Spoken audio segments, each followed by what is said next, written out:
Some people don't like you to mention certain things. Some people don't want you to say this. Some people don't want you to say that. Some people think if you mention some things, they might happen.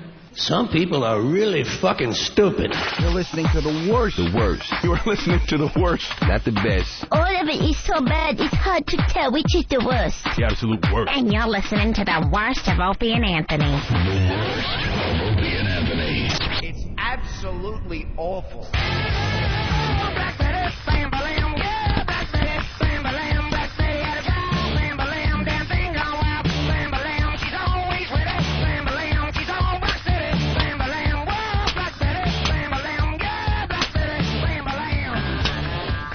Rob checking in from Florida on the Instant Feedback. Anthony says, dude, the Tara Reid's boob picture's up already on opieandanthony.com. Hey, there we go. Maybe I should look at opieandanthony.com more often. Now, suffice to say, if I was to pay for it, it would have to be a young, hot chick. You know? What are you talking? Oh, what? A little discussion we were having during commercial. Yeah, Norton saves his best stuff when we go to break, and then I have to look at him like, why aren't you talking about this on the air? He went to Sacramento. He's a successful touring comic when he's not doing the Opie and Anthony show. He pretty much goes somewhere every weekend. He was in Sacramento, and he had 3 sold-out shows. The 4th show was pretty much sold out as well, and all the fans were there, and everyone's saying he killed. And then he went back to Adam and Ariel's house, the couple that is in the lead as sexiest state in America, which there is a controversy on that, but we'll get to that in a second. And he went back to their apartment just to meet their creepy friend Ed. These people think you're a rock star when you're not on stage, bro. They know I'm an ass. And then what did you get? You got a massage? Last night before I flew home. Now, this is a prime example of somebody who does this so much, who pays for women's company so much that it's nothing special anymore. Right. It's nothing you look forward to like it would somebody who never does it and would really go through the shopping process and make sure you're paying for the best thing you could possibly get. Like, I've never paid for it. I couldn't bring myself to do it. It's something I just... Why are you looking at us I know, shock? Weird. I in recent history have stopped girls from giving me Hummers because I had one I wanted to pay for later that night. I'd rather pay for it. Isn't that odd? Why would you rather pay for it? I don't know. It's I wish just I the knew. way he is. It's part of the dirty factor? I don't You're know, just feeling, man. like, extra naughty? Probably. I just like the idea of it. Like, here's the cash. Blah, blah, blah. You know, there's just something about that exchange. That is so saying you'll blow something off like about a hot, yourself. Like groupie or something, let's say? No, I'm not an idiot. I mean, I'm not going to blow off a 9 just to pick up a 7 or a 6 for money. I'll tell you what it is. I'll do a little psychoanalysis here. Jimmy is so self-hating that he feels... He's not worthy? He has to pay for it. Like he's not worthy and he has to pay for it. He shouldn't be getting it for free. Right. Like the girl has to get some type of compensation for doing stuff to him. You know, it's because I hate my fat tits, so whenever I'm paying for it, I don't care that they're dangling. Right. Oh, God, play with my nipples. Now you'd be self-conscious. If the girl's doing this for free, he's a little more self-conscious about what's going on. If he's paying, it's like, screw you, bitch. I'm paying you. That's why you're here with me. Yeah, exactly. We all know this is honest. It's going to be awful for you. Just play with my nipples. We'll both dissociate and get through it. So now, if I was paying for it, it would be I would shop around to find the best, hottest chick for the money I was paying. But sometimes it's Jim and I have discussed this. Sometimes it's not about the hotness of a chick. What is it about? Sometimes the slobs, try a little harder, give you a little extra, and that's kind of a turn on too. Well, Jimmy, what did you have? Well, I was in Sacramento. I said, you know what, I'm flying home in a couple hours. Why not get a massage? Relax myself a little. That's good on the air. Coughing. But it's not about the massage. Well, no, it's about the end of the massage. Right. And this girl was $100, and I went to her online. Girl. Yeah. Stop saying girl. All right, this 49-year-old... 49-year-old woman he's paying and for. How did you know she was 49? I looked at her online. She looked good, and there was a picture of her hiney up in the air, and the thong was barely covering... so she looked like she really had like a nice little hot dog pack down there, which I like, a nice big lips. So I'm like, all right, this is the girl for me. She comes over. She gets lost. She comes in like has an old lady reek of cigarettes. You know that old lady? God, no. Do you know the old lady cigarette smell? Yeah. It's in their hair. And She looked good in the picture. What was a brand new AMC Pacer behind her? Her fingernails were all yellow from all the This is smoking good. she does. Oh, dude, she had on like brown. What do you want, honey? She had slacks on. They were like mom slacks. Brown mom slacks. And she had a bunt, and her breasts were kind of like awful. I'm 50 years old. I'm 50 years old. Don't I look good? I'm 50 years old. $100. I'm like, all right. $100. So I lay down on my stomach, and she starts giving me the massage, and she strips down to the thong. But it didn't. Here's what, like, you ever see somebody with a bunt put a thong on? They pull the thong up high. Do you know? So the thong comes all the way up to almost their belly button, and it's covering their bunt. Oh no, that is horrible, And she had a dark tattoo of a flower right by her crotch, but it was almost like an old sailor tattoo. It was like an old guy. His arm is all like black and blued. It looks like Ozzy's knuckle color, like the Ozzy on his knuckle, like that type of color. it's lost any brightness to it whatsoever. It was awful, and I'm looking at it, and I can kind of see the lips. I'm like, I'm getting turned on. Ugh. And she's like, yeah, not bad for a grandmother. And I was like, no way. I swear to God. Not bad for a grandmother. How did you know she was 49? She told me. No, that means she's older than 49. Who are you kidding? You know what? You're probably right. I mean, You got to add a minimum of 5 years onto that. She's probably 53, 54 years She probably old. was, 53, 54. It was $100. Wow, Especially dude. if she says 49. That is really, really heinous. Well, she was massaging me, and I don't know why. She's like, do you want to massage me? And her ass looked like 2 lima beans. It was long and flat. But I massaged it anyway, and I was trying to, like, peek between the legs. And then, Why? I don't know. See, now I'm with Anthony. Now at this point, I'm out. I had to get on a plane. I had a full rod, and I'm like, I was trying to get her to, drink from the mule. And she's like, oh, I don't know. Did you hug her after she got out of the bathtub and then run out of the room? Dude, that's exactly... I wrote about her, and that's exactly who I referenced her as. Did she claw at Danny's sweater? Danny! Oh, Danny! That is exactly who she reminded me of. Danny, who did it? I think we better take Danny to a doctor. When do you think maybe we should take Danny to an escort? Oh, that's horrible. Awful. Old lima bean ass. Oh, it was brutal. She was topless too, you said? Well, she told me I was playing with my nipples. I'm like, I just like sometimes when the girls rub me, I'll lay on my back and like a praying mantis, I just diddle my nipples and it's just completely disconnect from any human contact while she does what she does to my mule. And she's like, my nipples are sensitive too, and she pops them out, and they were like, ugh. Oh man, They were brutal. yeah, dragging on the ground all day, they would be sensitive. Little Pinocchio noses. But I did toy with them, and she's like, I like both. She wanted me to toy with them with both hands. Because I think she just didn't want me touching other body parts, which I wouldn't have anyway. Yeah. Oh, I almost forgot the best part. So I'm playing with her nipples, part. but meanwhile, I want to play with mine. So I try to, like, pull her thong aside. She's like, well, I don't know. I have a tampon in. So I pull it aside. Oh, my God. I swear to God. She did not. She's been through menopause. She pulled it aside, and there was a string. I just wanted to see the lips, and there's a string. It was awful. It was disgusting. Oh, She gave pretty good Hummer, though. She gave pretty good Hummer. Of course, she's had a lot of practice, Yeah. many years. Yeah, I forgot the tamp. Oh, She uses the old 60s technique that she learned, I'm sure. The old hippie bitch technique. So did she whack you off? Yeah, well, she drank. Her arthritic She hand? drank it, huh? Well, she didn't drink it, but I mean, she was. It's good for my osteoporosis.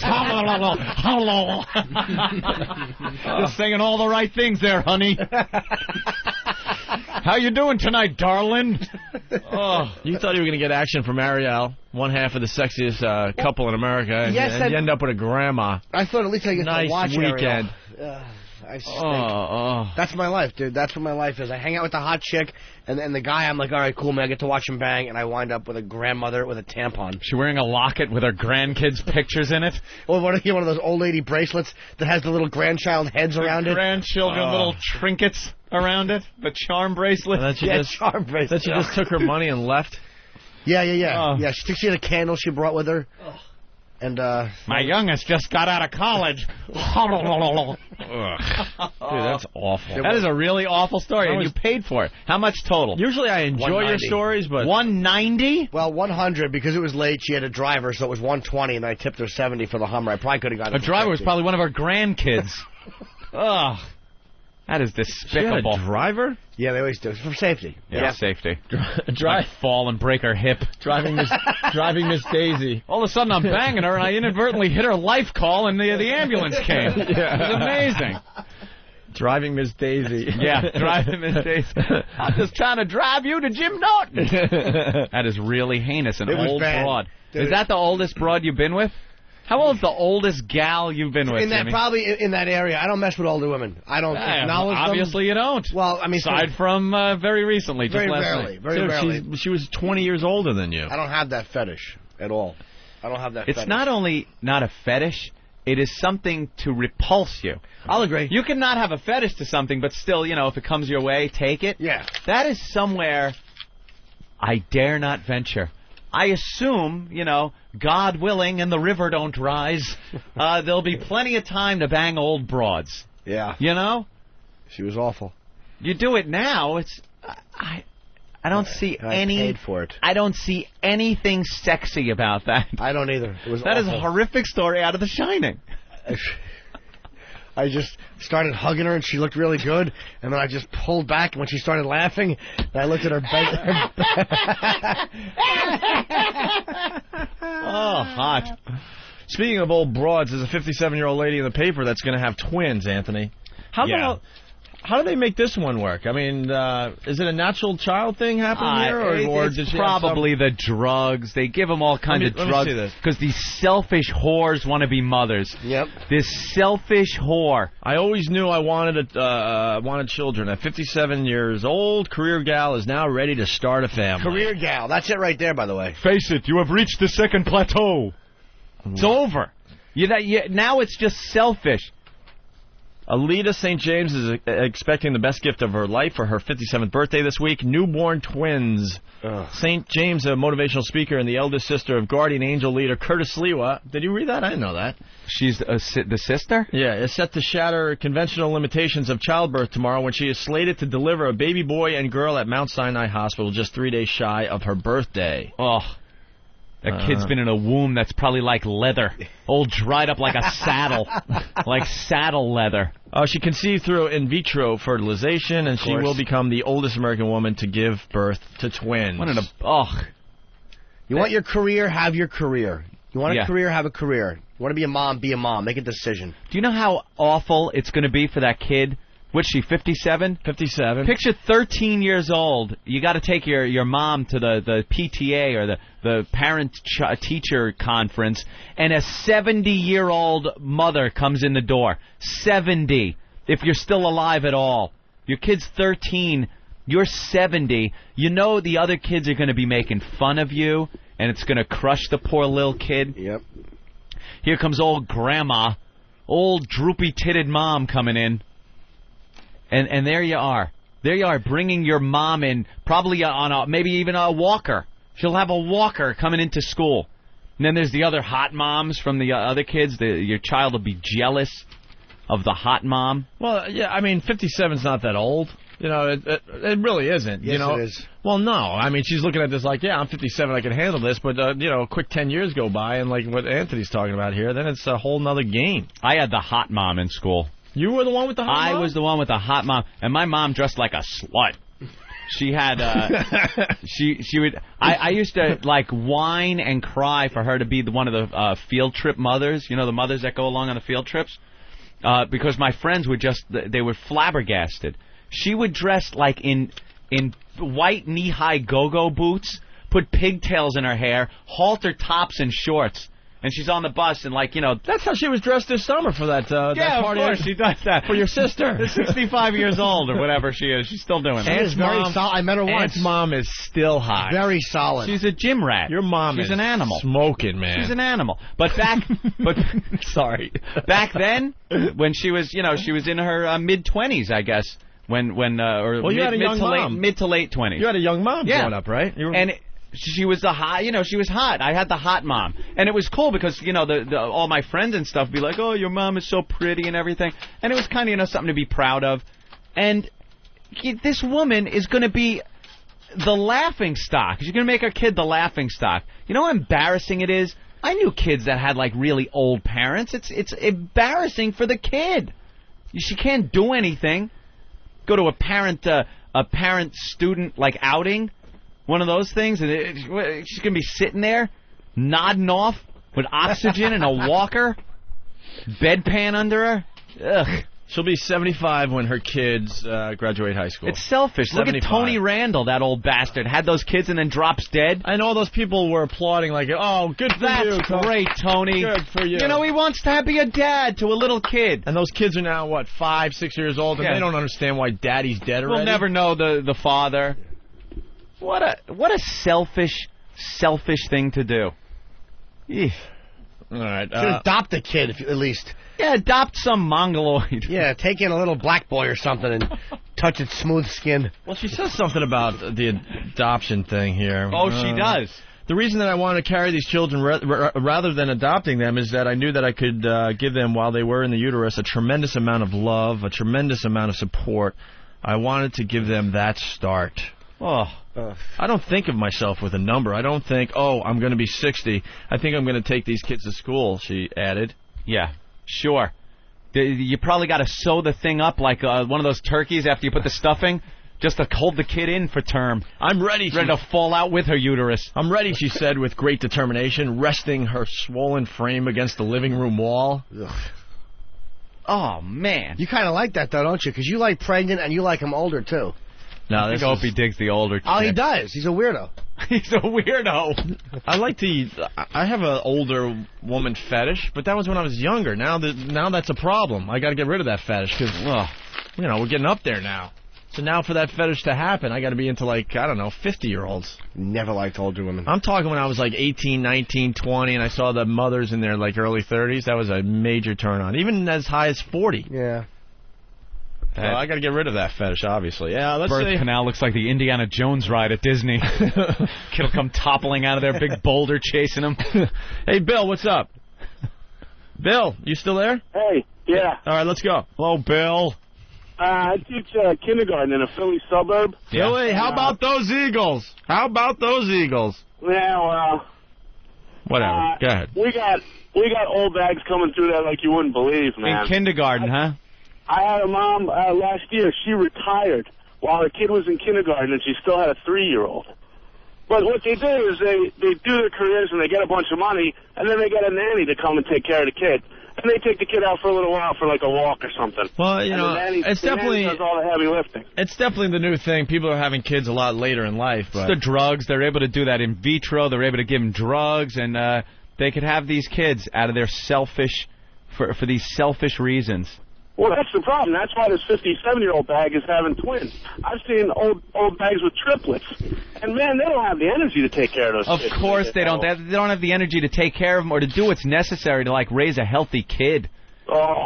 You want to be able to interact with your child, not be a mess sitting there in a chair because you can't go out there. What a selfish thing to do. Well, a lot of these women have this thing where it's so hip, and they think that any woman that wants to be a mother is like a cornball or submissive to men. She's like, I want my career. I'm not going to be a slave like that.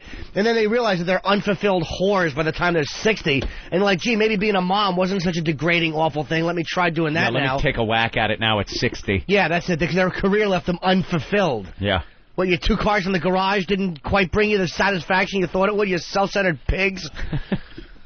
I ran out of air. I saw that. I can completely identify with that problem, Jim North. Oh, I knew I was running out of air quick with that one. I want to announce I'm going to be a father. Your face turned red and everything. I can't believe it. I just ate 4 burritos and drank a pot of coffee. Anyone for trouser chili? Oh, God damn. The Opie and Anthony Show. Oh, God. Hello, myradiostore.com. Yo, my bro got me XM yesterday, but it went off because it was stolen, so I really need to get one for myself. Well, Whitey, myradiostore.com has every solution you might need for installing XM into your crib, drop top, or just strapping it to your ass. For real? Can you tell me more? myradiostore.com should be able to answer all your questions. All right, cool that. What if I need more help? You can always call us at 1-866-I-NEED-XM. That's 866-I-NEED-XM. Thanks, Boo. You really know your shit. Hey, did you know Gamefly.com, that cool video game rental service you've heard about, is now giving away lifetime subscriptions to their service? Basically, games for life. Anyone who signs up today for their free trial is eligible for the sweepstakes and hundreds of other instant win prizes, including the Xbox 360 a day giveaway. With Gamefly.com, the smartest way to rent and buy video games, you can choose from all the latest games. Over 3,000 titles on every platform, so you'll never buy a bad game again. You can try them all first by renting from Gamefly. Go to Gamefly.com/XM to get signed up today. You'll be automatically entered into Gamefly's Games for Life sweepstakes. That's right. Sign up today, and you'll get a 2-week free trial and qualify for a chance to win a lifetime of games from Gamefly. That's Gamefly.com/XM. Gamefly, ready to play.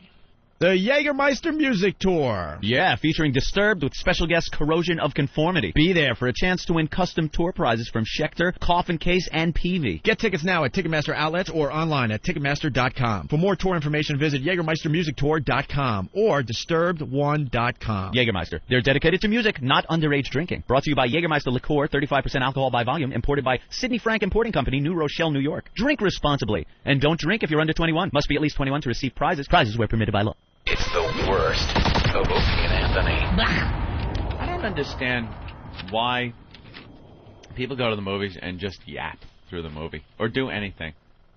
Like I always say stuff like, "Oh, I wish everyone drove like me, because then everyone would get somewhere faster." But I got to be realistic. Highways would be full of just blood and brain matter and stuff. But the movie-going experience, I wish everybody handled the movies like me. I go in with the only reason I have to go to the movies is to see the goddamn movie. I don't talk. I sit there. I watch the movie. I don't answer cell phones. I don't do anything. What is the problem with people that they have to be doing other things and ruining the movie-going experience? Because there's so many people out there that they go with someone else to the movie that they feel like they have to acknowledge their presence in the theater. I don't go alone. Huh? No, I don't go alone. I know, but you're like a normal person. But there's a lot of people out there, just because they are going to the movie with their friend or boyfriend, girlfriend, what have you, they have to acknowledge them throughout the whole movie. Like, oh, my God, you see that? So I was saying, at the office the other day, there was... Right. No, what? You're at the movie. Shut up. Shut up now. They gotta yap. Go talk about the movie at Starbucks after the film's over. There you go. The answer to your question, why do people yap at the movies? They actually did do a study. The answer, melanin.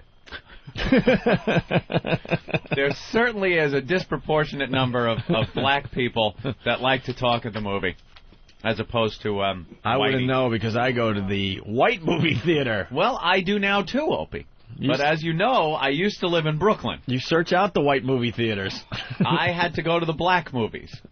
And it is a little frightening. And unfortunately, it's not like you can turn around and say, "Hey, shh, please, I'm trying to watch the movie."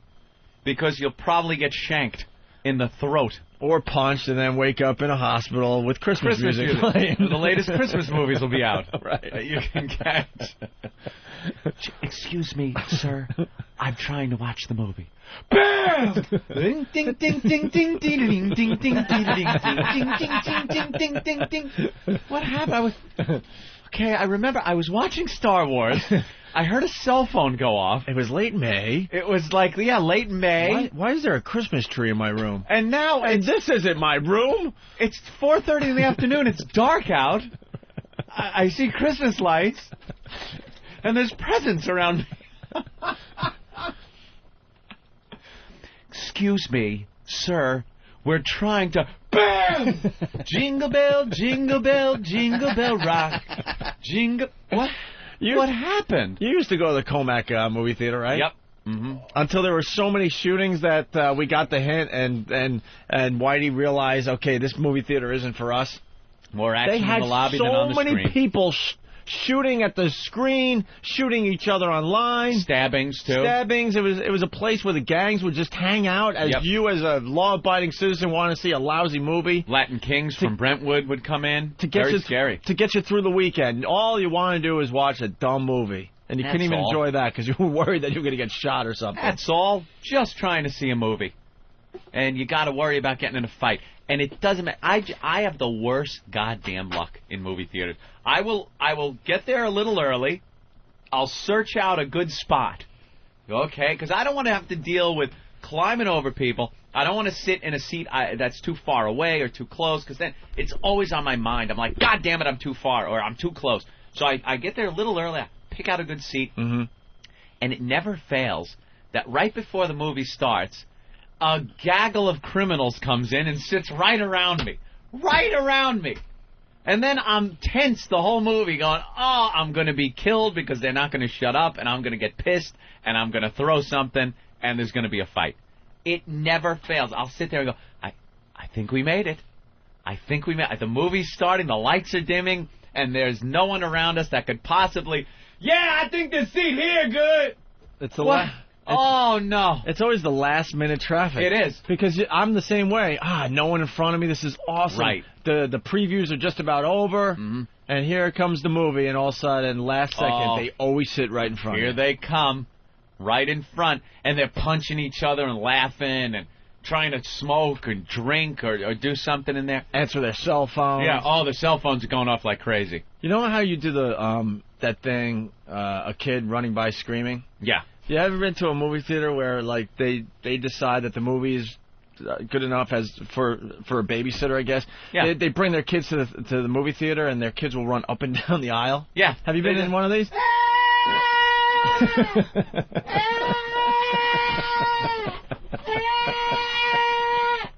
Up and down the aisle, and you're looking at why aren't they containing this animal?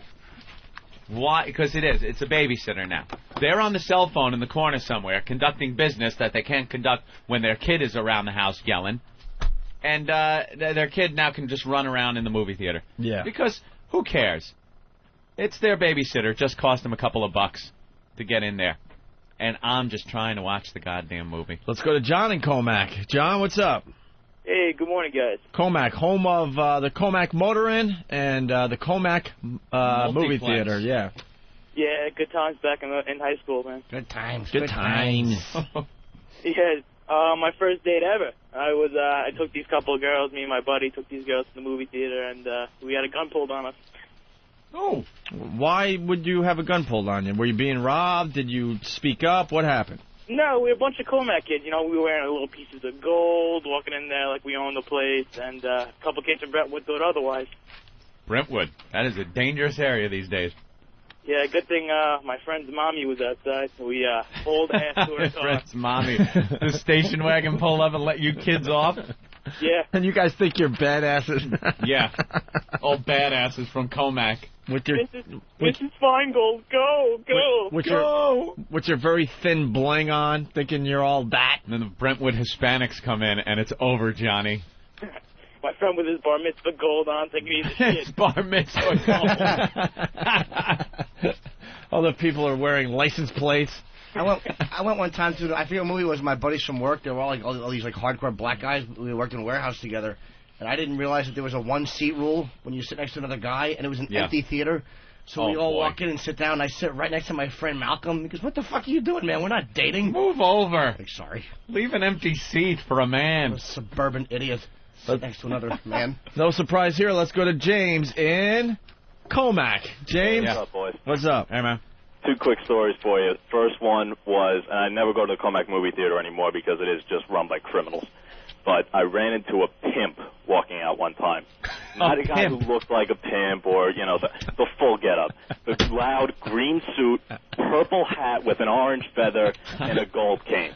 Huggy Bear. Yeah. And had the whores from Brentwood nearby.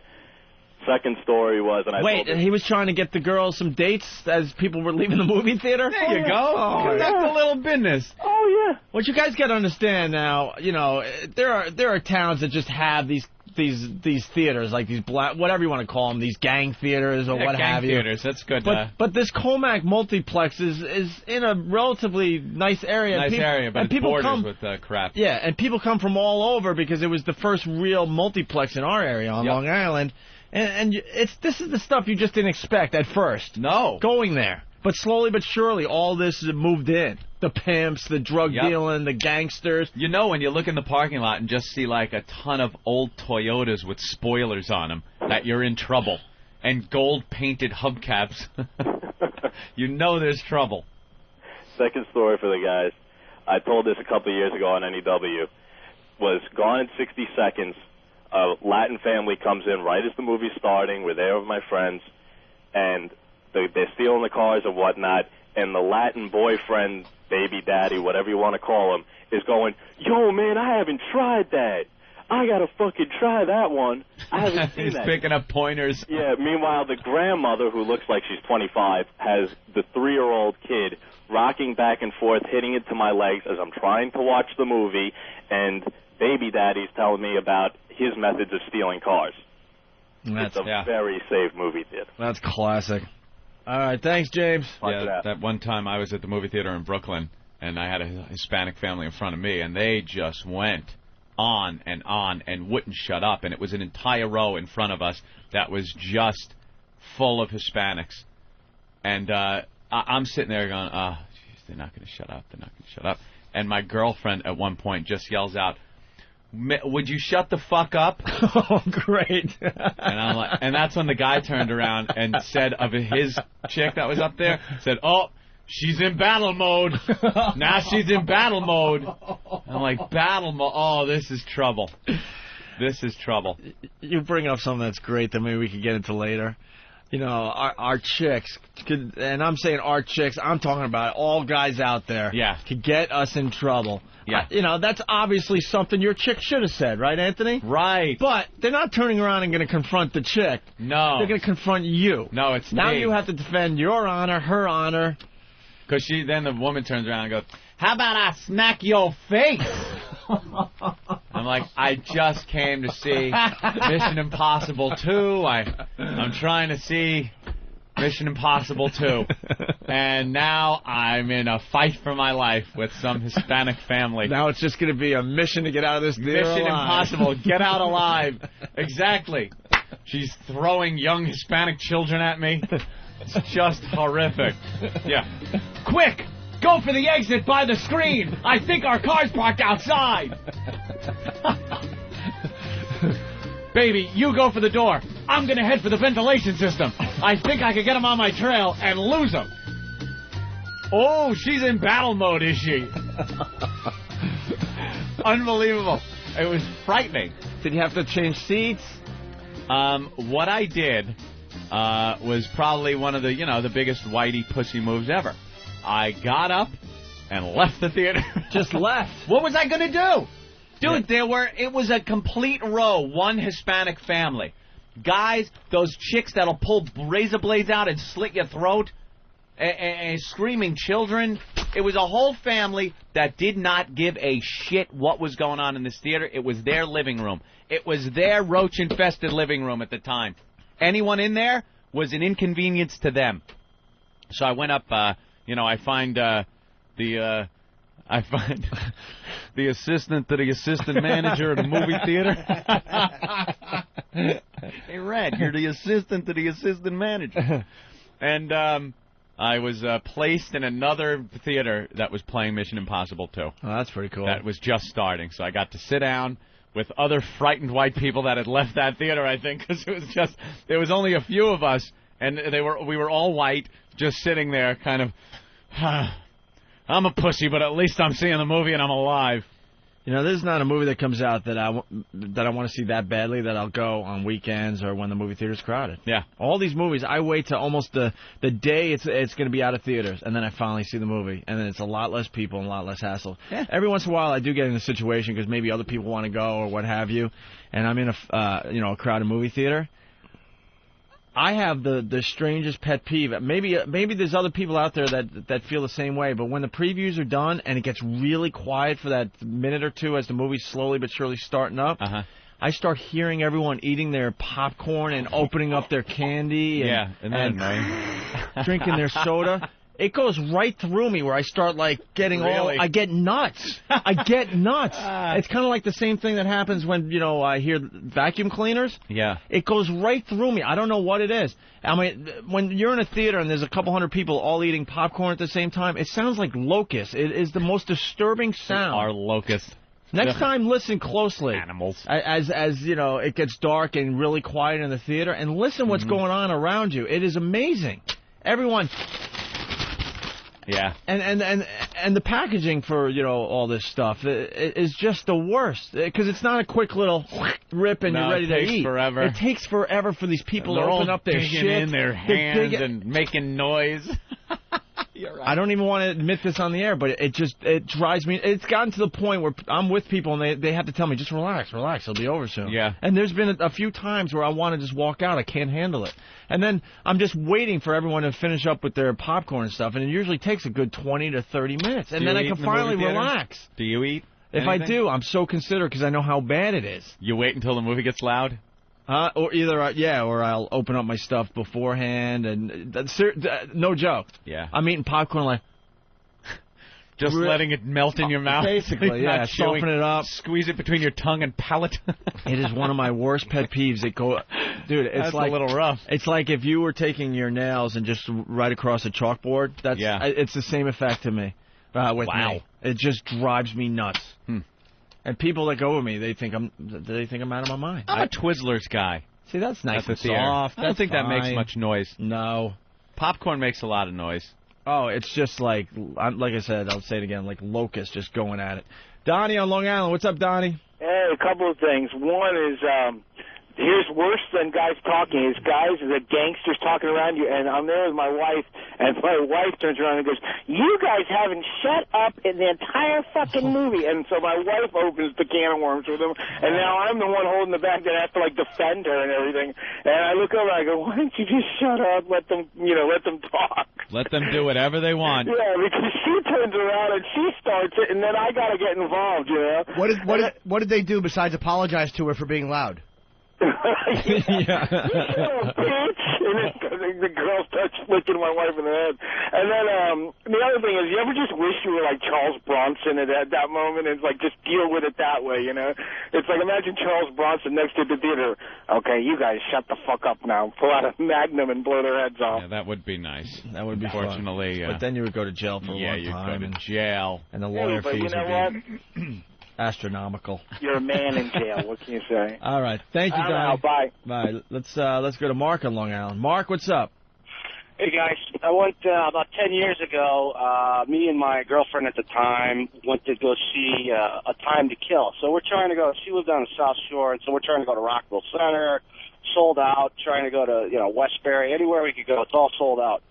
The only place we can go to the movies is the Green Acres Mall at Valley Stream to see this movie. Now, you guys know Valley Stream, so you get in there, and it's just like a crime scene waiting to happen. And you have to go through metal detectors to go through there. Now, in the movie A Time to Kill, there's somebody that's, some white guys rape a little black girl and whatever.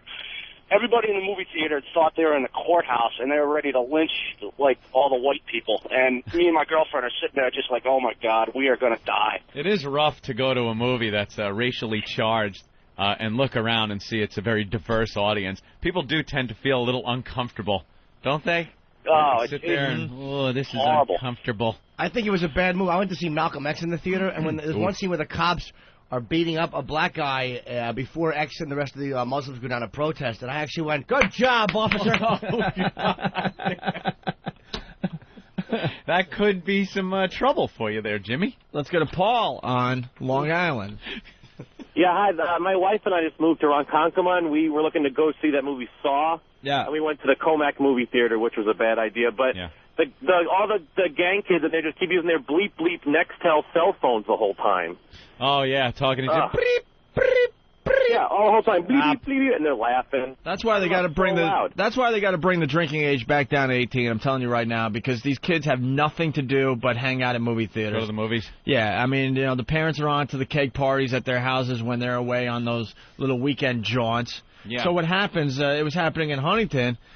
Every Friday and Saturday night, the theaters, it didn't matter what movie, were just packed with teenagers because that's where they socialize and hang out and maybe cop a feel during the movie, and they check their cell phones and their text messaging, and they're getting up 10, 12 times a movie to run out in the hall to run into another theater because they heard this dude is there or this chick is there. Yeah. It's just a whole social thing that has nothing to do with watching the movie. With actually watching the movie. Get the drinking age down to 18 so these kids have something to do. There Please. you go. Because then that means, you'll be drinking at 15 again. Yeah. Like the good old days. Like the good old days. Let's say hi to Brian in Virginia. Brian, what's up? Hey, I cannot stand it. The last movie I went to because of this kind of crap was Spider-Man. It only had the most cliche family, everything. The little kid, the cell phones. I got so effing tired of it. I literally pulled out a $20 bill, walked out to him, and said, if you just fucking leave, you can have this 20. They all stopped, look at each other, and like they won the lottery. Okay, great. That was the best $20 I ever spent. Never thought of that. Yeah, right on. The Brooklyn theaters I went to, they'd probably rob me, though. If he the has 20 if he has 20 to give me, he's probably got a lot more on him. Yeah, or do they just take it and go, I ain't going nowhere? Thanks, and buy popcorn. Yep. Or some juju beads or whatever else young gentlemen like. Ammunition. Yeah. Hey, this is Laszlo from the Technophile and Grand Theft Auto. You're listening to the worst of Opie and Anthony. With a WoW sticker, some air guitar, and a roofie. Shit sucks. Jimmy, you know this dominatrix in the paper? Yeah. Scarlett Constance LeMay or something like that? I don't know her last name. I just knew her. Actually, through friends I met. Also known as Vampira. Is being sued by an ex-nanny? I don't know the nanny. So what? She whips people during the day, and while she's doing that, she's got a nanny taking care of her kids at home or something? I think she has one son, and there's a nanny, I guess, apparently, who takes care of the kid. She may be a dominatrix, but she claims to be the one feeling the pain. Oh, I get it. Daily News is good. Feeling the pain. Enough with the jokes in the New York papers. They're awful. They're so witty. Vampira, when fronting her... she was slapped with a lawsuit by a former nanny who alleged she was underpaid and abused. Mm-hmm. Vampira denies the charges and says she's the victim of an extortion plot hatched by Brazilian immigrant Luzendeli Campos, whom she fired last year. Probably right. I am the victim here, says the dominatrix. She is trying to take every penny she can from me. She's trying to get back at me and ruin my life. Do you notice that every sex trade person that winds up in the newspapers here, I somehow know? Yeah, that's what amazes me. Say, Jimmy, you know this woman? Oh, yeah. What, you use her services? Well, I actually knew her through a friend, and wound up maybe meeting once for, maybe. Oh. Wait, what's the deal? Because I was reading the rest of this. I met her through a friend in other settings. I knew her through a buddy. And maybe we hung out one time and there was tinkle involved. Maybe. I'm not saying there was. Oh, God. Can I not speculate as to what may have happened, what may not have happened? You're taking tinkle from a mother. She's a mother of a 6-year-old son. How do you feel about yourself? Thirsty. Oh. So she came over to your pad? I'm not saying that. I'm not saying that at all. I'm just saying that it could have happened in some alternate reality. Ugh, I'm getting the heebie-jeebies. Oh, you. Don't be a silly goose. I just don't see that as a fetish. She's actually a nice girl. Is she? Yeah, that's why I before or after? I know. I knew her before through another friend. I had met her socially, just as a person, talked to her and all that stuff, and she's very nice. And I actually believe her that this stupid Brazilian is probably extorting her. You know, you have these conversations with a girl like that, right? And then you invite her over to maybe do something like tinkle. Do you think about what might be going on in her head? No. Because you had a conversation. It wasn't just like she knocks on the door, here's two strangers, do this, and she's like, do you think she might have gone, wow, he seemed like a nice guy when I was talking with him, and Now I'm squatting over him. No, because I think that anybody who's a dom is comfortable with that and understands it. They talk to people all the time who would never acknowledge they have that side of them, but they know that people do. Do you understand what I mean? It's like judges, cops, lawyers, all these guys are a lot of repressed married guys go to doms. I'm not like that. I'm just open about it. That's the only difference. So it's like, I don't care who knows it. Big deal. If I was married, I'm sure I'd care. But they talk to people all the time. I talk to people who appear so normal and nice. But I know, you know what I mean? Like, but you would like to think she's so used to it and desensitized by it and doesn't really think that. But she's probably thinking, oh, my God, what a freak. Well, no, we didn't actually talk about it when we met socially. But I think that she's probably into it, too. Yeah. Yeah, they don't look at themselves as freaks. I don't look at myself as a freak.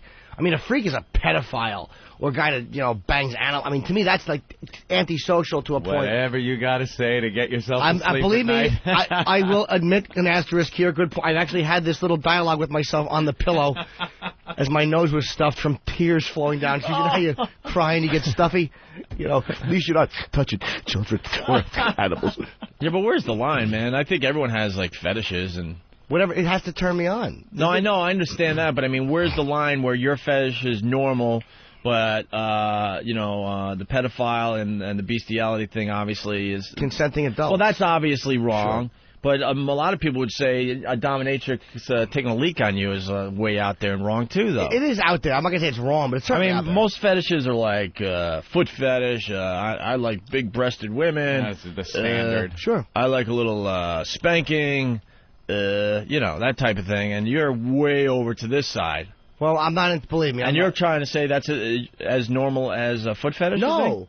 No, not as normal. Foot fetish is much more accepted because it seems a cleaner thing. But no, it's not normal. The foot fetish thing, I don't get it. Me I neither. think is deeply disturbing. Yeah. Someone saw little mommy's tootsies when they were a little boy. They were playing in the kitchen, and there were mommy's painted toes, and they got confused at the little bump in their undershorts, and it became that naughtiness. Is that where that comes from? I believe so, because it's confused. submission. The foot is a low part of a person. Oh. I mean, even the Bible, Christ washes the feet of the beggar. Yeah, you wash that foot.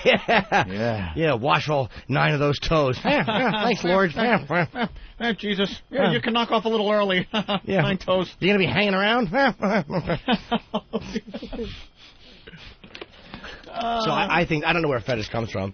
Maybe you get bored. I get bored a lot of times. It's very hard to turn on sex. You get bored, man. Yeah. But yeah, bored. Yeah, but I think everyone has a fetish if you really asked every person. I don't have a foot fetish, but like nasty feet are disgust me. Oh, I thought you were going to say, but nasty feet turn me on. No, that's like, ugh. Big, nasty, long claw toes and gnarly things. Ugh. Like, that's really rank. And that could ruin things, You don't have any fetishes, though. Like, you're pretty, like, normal. Like, you just like... I bet you... Ant's not going to, like, share, but I bet you if we talked to him long enough, he would tell us something. I think every person has some kind of fetish. I'll be honest. I'm trying to think. A fetish is more of a non-sexual thing that you sexualize. So liking big breasts is not really a fetish. It can be a preference. But I think, tinkle or feet are non-sexual things that are being sexualized. Like, you know what I mean? Like that type, like wearing panties, which has never been a fetish of mine. I did it with one girl I dated once. One night I put panties. Would you? You put on some panties? Yeah, I'll tell you what happened. And, oh, my God. What she used to do, this is a long time ago. Wait, can we regroup for a second? What? I'm trying to tell you. You just throw that out like it's no big deal. It's not. It's not. Fuck me. Can I help you with that? Would you? I love that one. Audio of the girl. Hey, are you about size 14? Jimmy? No. I was seeing this one girl, and It rubs the lotion on its skin and does this whenever it's cold. I was wearing the go ahead and tell your story. Suit. Well, she used to... It rubs the lotion on its skin or else it gets the hose again. I have to hear the next one. I know. Put the fucking lotion in the basket! In the basket! He's just so exasperated with her tardiness with the lotion, her questions. Yeah, why isn't that lotion in the basket and in my hand Doesn't want to humanize her. Put the fucking lotion in the basket! In the basket! Keep mentioning her name is Catherine. That's smart. In the basket! In the basket! All right, sorry. I was seeing this one girl who I like some golden shower, and she would tinkle in her panties for me. Oh. And yeah, it was kind of, not a lot, just a dribble just to wet it, and it would. Wow, that's some control shit. Yeah, she was a good egg, and it was kind of hot, and so she would do this for me, and I'd go down on it. It was really nasty. And then one time, she actually liked guys to put on panties because she liked the way a guy's mule looked in panties. And one time she wet her panties and she asked me if I'd put them on. I said, yeah, so I did, and I stood up, and she gave me a Hummer through the panties. Wow. After she had wet them. It was one of the dirtiest things. That is filthy. I have never had a rod like that. To see her doing, because it did, like, when you put them on, your mule looks monstrous. Like, the thing that was built just can't contain it. And the fact that she had done that first in them, and then was like, and she was so turned on doing it, because we both realized this is so a step beyond the perversion we had engaged in. Yeah. And then, boom, pulled him down and finished me off. But that was one of the most turned on I've ever been. But I never did it again. It just wasn't a thing for me. It's not a fetish. I don't feel it's naughty wear underwear thing. But at that moment, it was a complete turn on. Why not? Dude, it was hot. She grabbed it after she had wet it, and I put them on, and she was just all over it. Wow. I've never been packing like that in my life. It must have been some scene. It was fantastic. You continue to amaze me. Why? That was great. Just when I thought I've heard every story. Put the fucking lotion in the basket. That wasn't that bad. It's not that bad. Well, silky, all nice and silky. Yeah. They weren't granny underwear, were they? No, they were regular. They weren't her period panties either. They were just regular ones. All right, then that makes it okay, I guess. Oh, yeah, they were hot little panties. Yeah. Let's go to Josh in Wisconsin. Boy, did I blow that relationship? Josh. Dope. Hey, man, what's going on, guys? You guys rock. All right, what's up, Josh? Jimmy, dude, I just got to say, man, you killed in Chicago when you were out here, man. You were awesome. Oh, thanks for coming, man. I appreciate it. Anyway, I'm just calling up. Yeah, I'm an ass man. Most guys, they're either a tit man or a leg man. I'm an ass man. And what I used to do with my ex-girlfriend is I'd go in her bathroom and I'd go through her clothes hamper and I'd just smell all of her dirty underwear. That's so you like an ass in your face, right? Not just anal sex, but like the smell of an ass in your face. Well, yeah, I like that, and I like how a perfectly shaped ass and just things like that, Oh yeah, I blame you, dude. I completely relate. Hey man, we all love. Man, punch it out. We all love the ass, but the. It's got to be. There's a smell of an ass. Let's clear this up here. That's some touchy ground there. There is a fine line. It can be, if it's rank, it makes me want to retch. It's gross. There's nothing worse than an ass that smells like an armpit, or one that smells like yeah. There's some brutal ones, but a nice, if it's clean and there's hygiene, it's very sexy. Yeah. Let's go to Freak Show. Freak Show. Hey, I can't believe Anthony. I know he's giving Norton a hard time when he's got a thing for pregnant women. You want to have sex with a woman with a baby 3 inches away. That's true. No, I don't want to have sex with pregnant women. I do not. I find it to be a turn on, though. Yes. Wow. So you're turned on by a woman with yeah, but I don't want to have sex with some. Just want somebody to pee on them. I don't want to have sex with some lady that's carrying some other dude's baby. No. And guys, you really are having trouble with the phones. You're fading in and out real bad. All right. Well. No, I mean, I think pregnant woman is very sexy, though. Yeah. Oh, yeah. Oh, yeah. Not a thing for me. I don't think it's awful either. Well, she's got to be hot, too. She can't be a fat mess. I really don't think about it. Let's go to Brett. Hey, Brett. Hey, what's up, guys? Hey. I just wanted to say, perversion can actually be viewed as going hand in hand with complexity and intelligence. Because if you look at the more advanced societies like Japan and Germany and, really advanced, sophisticated, intelligent people, and you look at the disgusting, fucking depraved shit that's coming out of those countries, and that's considered normal. And then, by contrast, you look at something like an African bushman or just some primitive Peruvian. All they want is a big fat chick. All the guys in Germany like all this fucking enema ass porn, and the Japanese with the bukkake. You're trying to say they're more intelligent in Germany than here in the United States? No, he's saying that he's saying as opposed to other cultures where it's just put it in and knock them up.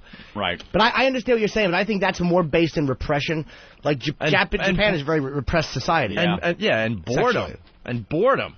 Boredom? Well, Japan, I'm saying, is very sexually repressed. Like, you know how like they're very proper and they're very, very strict and they're very discipline driven. So that's their chance to be really, like, you know what I mean? It's almost like guys that are really dominant tend to be submissive, and women that are real bitches in the office and run the thing want to be spanked. It's like that vent, it seems. Yep. So I made my point. You get the idea. Yeah, I don't even disagree with it. I just think I don't know if that ties in as well. All right. Keith, let's go. Hey, how's it going, guys? Hi, Keith. And first, I just wanted to say what you were talking about yesterday real quick. XM is getting all of my money solely for you guys. Well, there's a lot of people that got the service because of us so far. But I was telling the guy who answers the phone, yeah, my fetish is I look for porn where black guys are fucking fat white chicks, but I like the ones where they do the vaginal cum shots and they come inside them. Cream pies. Yeah. Cream pies? What's a cream pie? What? When you finish internally. It's an internal pop. Yeah? Yeah. I don't know. The money shot seems to be the closer. Yeah, the show but closer. it's specifically black guys fucking fat white chicks. Not regular white chicks, but fat white chicks. What did your mom look like? I'm not even kidding. Jimmy's an expert at this I'm not. I just you never know. I mean, we're all. I'm not even being. Is your mom fat? No. All right, because that could be a hatred of mommy. Ooh, To really? watch her railed by young criminals. You never know. You know, I got to bring it up again. One of the hottest movie scenes ever was the black drug dealer banging Julia Stiles. No, that wasn't in hot. traffic. That was disturbing. That disturbed me. That was unhot. That was beyond hot. No. God damn, what is wrong with you? And I was discussing that with my brother at Mardi Gras, and he's with me. What is wrong with you? My brother Brett thinks it's one of the hottest scenes ever, guys, too. take me out of the What's car hot crash. about it? Huh? What, Keith? Take me out of the car crash. I gotta go. No, you did fine. I don't think that disturbed me. Oh, what's wrong with you? She was a well-to-do girl from the suburbs, nice family, and her addiction was so bad that she was in a crack den. And this is what she had to do to get her drugs. That's disturbing, not hot. I picture someone I love having to do that. It's like, it just creeped me out, dude. Oof. Creep me out. It was. I'm telling you, man. I don't know what it is, but it was hot. Oh my God, is that? Oof. And the father's just so close to finding her, but just missing. The dad's nightmare. Oh, the father's nightmare. That's disturbing. I have a fine line of what turns me on, but whenever it seems like someone's truly being victimized, it just like creeps me out. Yeah, that doesn't work for me at all. She wasn't being victimized. Victimization. In the end, she was getting her drugs. Oh, no, I know Jesus. that. And she volunteered. She showed up. He didn't put a gun to her head. She showed up. She was in her drug euphoria. And that's victimized. And there you have it. Did you guys see another drug movie, which was Requiem for a Dream? No. That movie disturbed me so much, I had to walk around my apartment for a half hour. It was with Ellen Burstyn, who was phenomenal. And there's one scene in there where it's about doing drugs, and the guy gets in jail, and he's got gangrene on his arm from shooting dope. And who else was in that? One of the Wayans brothers was. I think it was Marlon was great in that. And the girlfriend of his goes to see who was the black guy. It was what's that? No. From Platoon. His name is the same as Keith David Keith. One is white, one's black. The one from Platoon, the black guy, plays a drug dealer, and the girls he'll only give the girls money, give the girls dope if they come over and give them a Hummer or do a dildo show in front of a group full of guys. And she was going over to his house and seeing him, and it was just so disturbing. Because you can picture your girlfriend or someone you love having to do that. It's just awful. Damn. Yeah, that is just, go ahead, call me prejudiced. No, anybody, even if it was a white drug, it just would have annoyed me that somebody had to do that. The other movie that had that hot scene was with, what was it, Meg Tilly? Where she was banging the dude while her boyfriend or husband was tied up in the other room watching. Yeah, that was hot. That was really hot. How do you love those victim movies? That movie sucked. What was it called? Runaway or something like that? Yeah. Because the guy was the victim in that one. Yeah. And she was volunteering to bang. That was. Yeah. All of a sudden she fell in love with her kidnapper or whatever. And they're banging, and the guy's tied up in the other room. Oh. And they left the door open for a while, and then they closed it and said, "You pervert, stop looking," or something like that to the guy. Oh, something about that scene too, man. That's really bad stuff. Let's go to Shit Dick Killer from Whackbags. Hey, what's up, buddy? Hey, what's up, y'all? I got to tell you, man, the hottest love scene I've seen in a movie had to be the racist Billy Bob Thornton just anal banging Halle Berry in Monsters Ball. That was a good one. Yeah, I don't. Was he doing the poop shoot though? No, but he's just. I think at one point he was. See, black guys didn't like watching that either. Really? Black guys. I bet you they didn't. Black guys did not enjoy that scene. Yeah. Good. Welcome to our awful lives. Yeah. Why did they start banging? There was a desperation in that one too, right? Yeah. Well, her son Patrice had been killed on the side of the road. No. What? Well, it was a fat kid. Yeah. Oh, he was a little, it was. Yeah, that's what it was. fatso. I just saw the sex scene. I didn't see the. It was. It was a mother that lost her son. And oh, he's a big fat dummy, and they're walking in the rain, and you hear a thud, and you hear her like scream. And next thing you know, you got Billy Bob Thornton just banging her. Yeah. Puffy Combs was in that. Sean P. Diddy. Doesn't she look at him and just go "F me"? I don't remember. She just like yeah, and all of a sudden she just looks at me. Jesus, I wish. Looks at Billy Bob and says "F me." Yeah, I just saw that just sex go at scene, it. like the clip of the sex. It's a great sex scene. You ever see the one from Brown Bunny, the Hummer? That is a really sexy. What's his name? Vincent Gallo gets a hardcore Hummer. Oh yeah, they talked about that. I didn't see that one. It was such a hot scene. Yeah. Yeah, because it's real. I mean, that's exactly what a guy's like when he's getting a Hummer. It wasn't any of that porn overdone stuff. Best Hummer scene was Joe Pesci and Sharon Stone in Casino. Yeah. Oh man. Oh yeah, that was a good one. You need a sponsor? Right. Yeah, And she had no choice. It was just like she's crying. Yeah, okay, nodding. Well, then again, I love when he's talking about veal and he gets in the car and he just grabs the girl's head and shoves her head in his lap. Let's go to Rick. Rick, what's going on? Hey, just recognizing like the enjoyment you get out of this rich chick getting railed by the drug dealers. Oh, it's another one. Ah, good tie-in. Maybe it's the fact that the girl is rich in the movie. Yep. Yeah, Watch it out, guys. Have Good point. Because you heard did you hear Ope say he likes when the drug dealer grabs the rich girl and throws her nice packaged lunch on the floor and steps on it? What is that scene from? Brown Bunny, Chloe Sevigny. Where'd you find the still shots of the BJ scene? I heard William Morris dropped her for this. Jesus, she's actually doing That's it. what I'm saying. It was a hardcore scene. Shot in Europe. It was really sexy. Did he finish? I think he did in her mouth. Money shot? No. That's what was great about it. It was for real. And I believe that William Morris was her agency, and they dropped her if she agreed to do the scene. Wait, if people are at home at their computers, they got to see how hot this is, man. Dude, that was a sexy scene. Where could you find this, Eric? With a video. NitroVideo.com. NitroVideo.com. And look, Steve's already in here. Don't worry, it'll be up on FoundryMusic.com. No, it won't. I need the hits on my website. No, blah, blah, blah. no, I ain't posting this, but I'll post a link. You can get it on Mr. Skin, too. And couldn't you also go Google, like, Brown Bunny oral scene or whatever? Maybe. Yeah, Google it, because the video is very sexy. Why would she agree to that? I don't know. Why not? Really, I mean, probably what she had to do to get the part to begin with, so why not roll the camera? What other movies was she in? At the time, Gallo was Chloe Sevigny's boyfriend. Oh, I didn't know that. Yeah. Okay. And that's why she did it. Oh, I didn't know that. I think you're right about William Morris dropping her, though. That takes away some of the hotness from me. I thought it was just an actress. I didn't realize that they were actually dating. Yeah. Okay. All right, let's go to John in New York City. John? Yo. Hey, what's up? What's up, boys? Hey. Remember the movie Kids? I didn't see it. I didn't see that either. Savigny, whatever the hell her name is. She got banged 10 ways to heaven on that one, man. There's a couple good ones. They're all like 16-year-olds and 17-year-olds supposed to be at least. That's the movie. All right. John, I got a bail on you. Your phone stinks. Yeah. Sorry, John. Probably a good point to take a break. I guess we should play one of our favorite things as we go to break in honor of Jim's little... Oh, one more sex scene that I thought was really a good one. And Ope, you actually were the one that turned me on to this movie. Swimming pool? Yeah. Swimming pool? Holy Everyone Jesus. loves that movie. I didn't see it. Oh, my God. It's about some chick and... Dude, it's the hottest movie you could see. Oh, my God.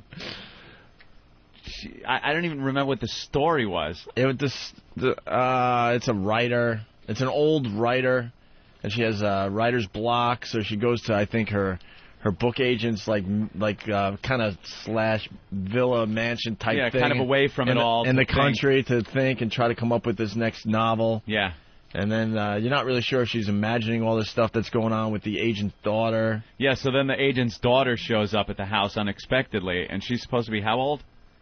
17. Jesus Christ. Move the cursor. Can I see that? There it is. Look at this chick. She's supposed to be 17. This chick is the hottest girl out there, man. And she brings home guys from the bars and just has sex with them, and the woman, this old prudy writer, has to listen to them having sex. Yeah, as she's trying to write her novel. Swimming pool? Yeah. Oh, look, did you take a look at her? Look how hot this girl is. She really is sexy. I mean, this movie is... Who's the blonde with her? No, that's the U.S. The old school marm. That's the old lady, and then later on in the movie, she gets completely naked. Any more of those? But, yeah, if you haven't seen Swimming Pool, I don't know if it's a good movie. There's just some really great hot scenes in there. She bashes the one guy with a brick. Oh, nice. There she is taking everything off. Yeah, she's completely nude with a big rock and committing a murder. But that was a hot sex scene. Her having sex with the guy she brought home from the bar.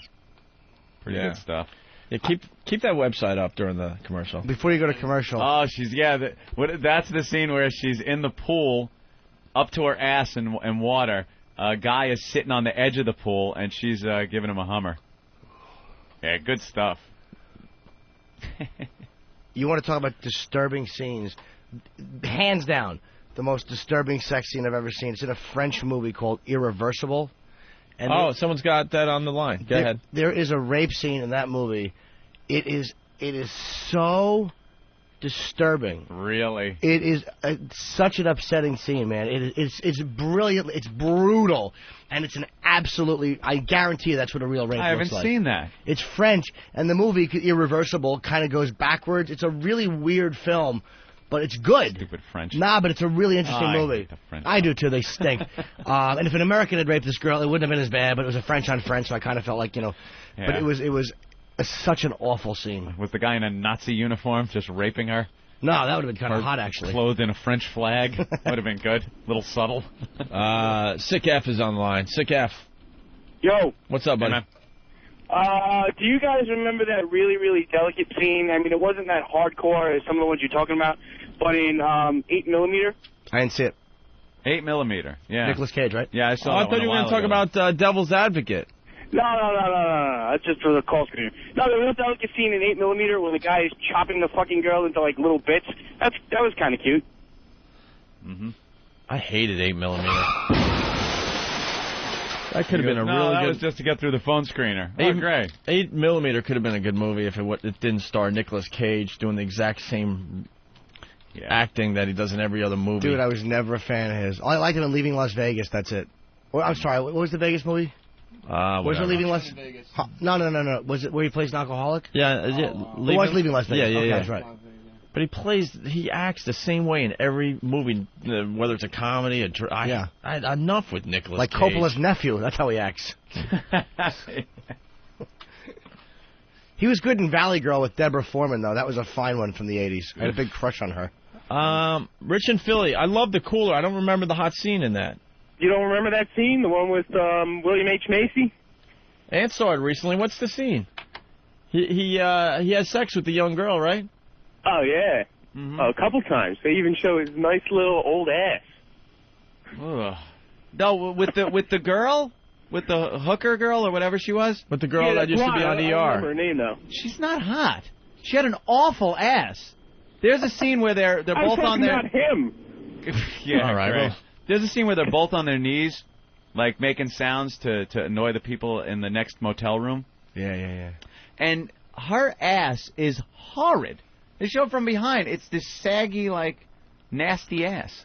She wasn't hot. She had bad tits. She wasn't really that hot. It was a good movie, but not for that. On the Opie and Anthony Show, we're going to make fun of people with Down syndrome. I just didn't want to be in the middle of the flight and have him yank that handle hoping candy comes out and blow the door off the plane. We all get sucked out except for him because his head gets stuck. The Opie and Anthony Show. The worst of Opie and Anthony. Lo más mal de Opie and Anthony en XM202. All right, we were talking about the mother of the astronaut. Yes. Fox 5 just interviewed her. We got a few clips, Anthony. Shuttle to murder. She's very, very angry with Very. NASA. Her son, a Queens native, I believe, right? Yeah. And, now she's wondering if her son's going to come back in one piece. Mm-hmm. So here's the exclusive interview with Fox 5. Well, I didn't hear that they had grounded it until somebody called me and told me. All I had heard is that the piece was a small piece. Then somebody called me and told me it was as big as a pillow. I didn't know that Lynn Samuels had a son that was an astronaut. That's wonderful. My son, the astronaut. You could just see her bragging outside her little house. Those houses that are 2 feet wide, all next to each other. Right. Did you hear about my son, the astronaut? He's in space now, the astronaut. Would your son a doctor, a lawyer? I have an astronaut. I'm very upset here. Just smoking as he's talking. Very dangerous. It's the size of a pillow. I got to hear that again. The mother of one of the astronauts. Well, I didn't hear that they had grounded it until somebody called me and told me. All I had heard is that the piece was a small piece. Then somebody called me and told me it was as big as a pillow. It was as big as a pillow. So I'm suing for punitive damages here. Yes. I was watching the shuttle launch. I was very angered. They said they were pieces, but it was the size of a pillow and my shoes. I saw the well, I couldn't see them because my glasses, I can't see, goddammit. My son's an astronaut, and it's tearing the ass out of me. Oh, man. She didn't know. So she's going to sue everybody. What a typical mom. Oh, it's classic. Just like, you try to tell your mom about what you do in life, like this radio show. And she still thinks I'm just playing with my friends, that it's not a career, that I should, maybe get something to fall back on. Same thing with this guy, probably. You want to go into space? You want to be on a rocket ship? Why don't you learn a trade? Be a plumber like your uncle. At least learn a trade. If the astronaut thing doesn't work out, you could always earn a good wage. My mom had that conversation with me. Isn't that great? So I got a minor in computers. Oh. And you know me, I'm the worst at computers. Is that what you did? Yes, a computer minor. The speech worked? Mine didn't. My mother's speech didn't work. Thank God. A minor in computers? Oh, it's awful. And back then? That's when they were teaching computer languages. That must have been great. Like Fortran and Pascal? Cobalt. And Basic. Turbo Pascal. Basic. What? I will now learn the if-then commands. Right. If 2 equals 4, then go to 150 syntax error, motherfucker. Yeah. Thank you to the guy that took that out of play. Oh, God. No one has to worry about that crap. You just have to program shit yourself. I was so in on the early part of computing, and I loved gaming, but you actually had to program your own fucking games. I got a book with program language in it, and used to have to program in BASIC for a game. And it would never fail. Syntax error, line 112095, and trying to debug the goddamn thing. Yeah, Tandy, Commodore computers. I had the Atari 800 XL. And just trying to program those things. Ugh. Just so you can play some stupid-ass game. Oh, yeah. All right, back to the mother, Anthony. Yes. I'm very upset over here. Talking about her son who's up there in space, and she's very worried. Oh. Well, I'm confident that they could fix it. I don't know whether they'll be able to fix it in space, but they always told us, and this is what they've been saying, that they'll get the astronauts back. That there was a backup flight going up if they had backup flight. Stay on the station. So that's what I'm hoping, that'll take place. Dude, this is the mother of one of the astronauts who obviously doesn't tell her shit. Either that or they sit down for coffee and she just, I don't know about all this space stuff. tell me, but how are the kids? Right. Like, she doesn't care or want to know or know anything. I hear there's a flight going up. I think it's Delta. They've scheduled flights. They did have some, like, harebrained scheme of using the Atlantis if something goes wrong, but, I mean, their backup plan is using the Soyuz to bring them down with the Russians. There's some type of other flight. I believe it stops at Newark Liberty Airport. Why don't we, I want my son in first class, goddammit. And he eats a vegetarian meal. All right, why don't we go to the third clip? Because we got Elo standing by here. Oh! The mom of the astronaut. Elo. One of the astronauts. As a mom, though, you have to just kind of sit and watch and wait and hope and pray and have faith that it'll all turn out, right? Right, and Charles always had faith. He never doubted for a minute that everything would be all right. You know, it's the mothers that worry, not them. And like Eileen even always said, we wouldn't be going up if we thought that anything was going to happen. Oh, my God. That was a very interesting Babe Ruth clip. I loved baseball for many years. That's fantastic. Isn't that great? Make sure you wear clean drawers up there. Right. Because God forbid something happens and they recover your underwear and it's dirty, I'll look like a bad mother. Yes, you could just... Fantastic, then.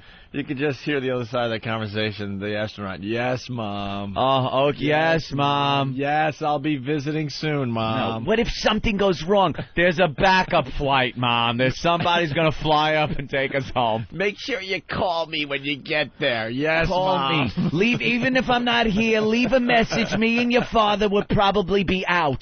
But leave a message on the machine, on the recorder device. Now I gotta go watch my cereal, so leave me alone. I'm gonna watch my programs. So you call from your shuttle, and let me know you arrived okay.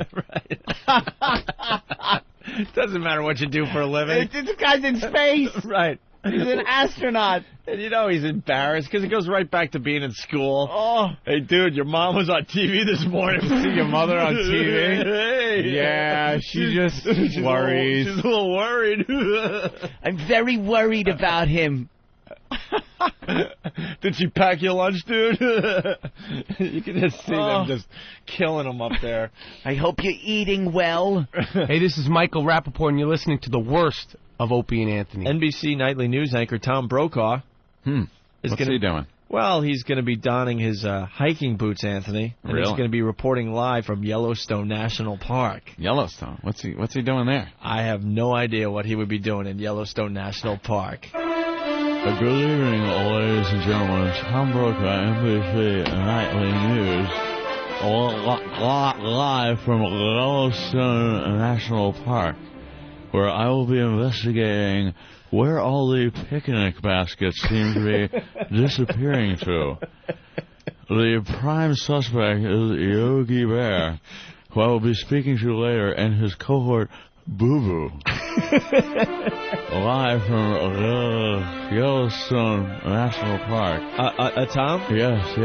You sound extra woozy today. A little groggy. It seems I went to go see Old Faithful, the geyser. Yeah.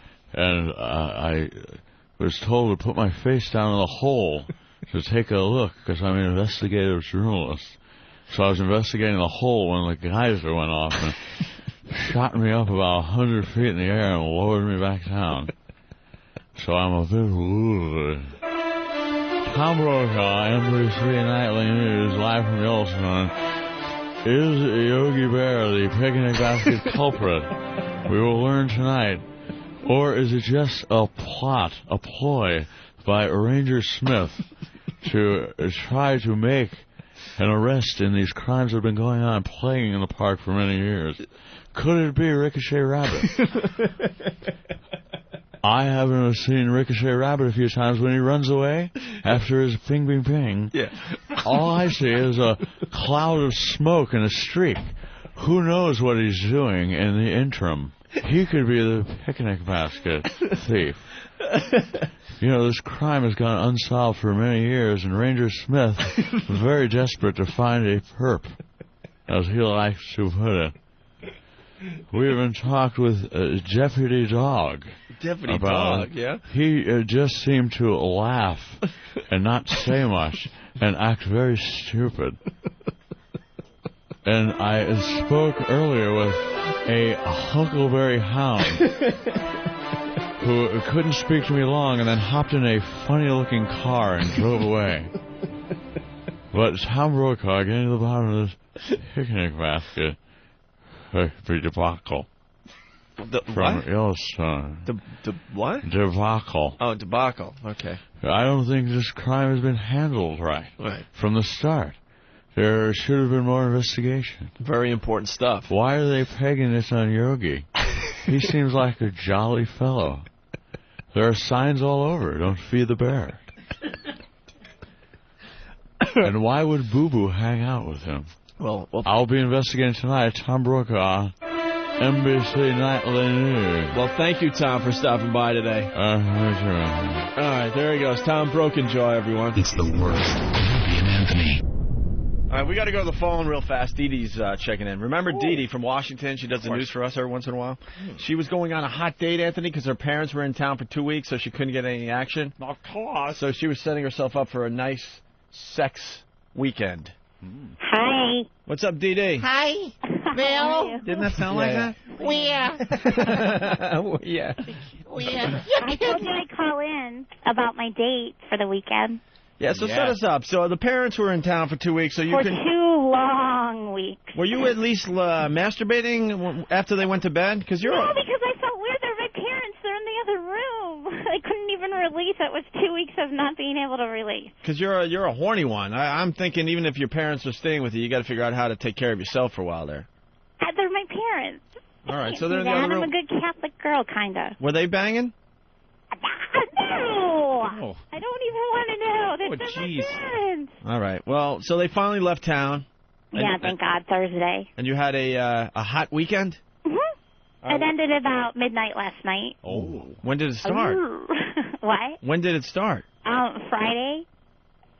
Started Friday, ended last night. Yeah. Wow. Wow, who was tied up? A little bit of both. Really? Yes. Is this a coworker?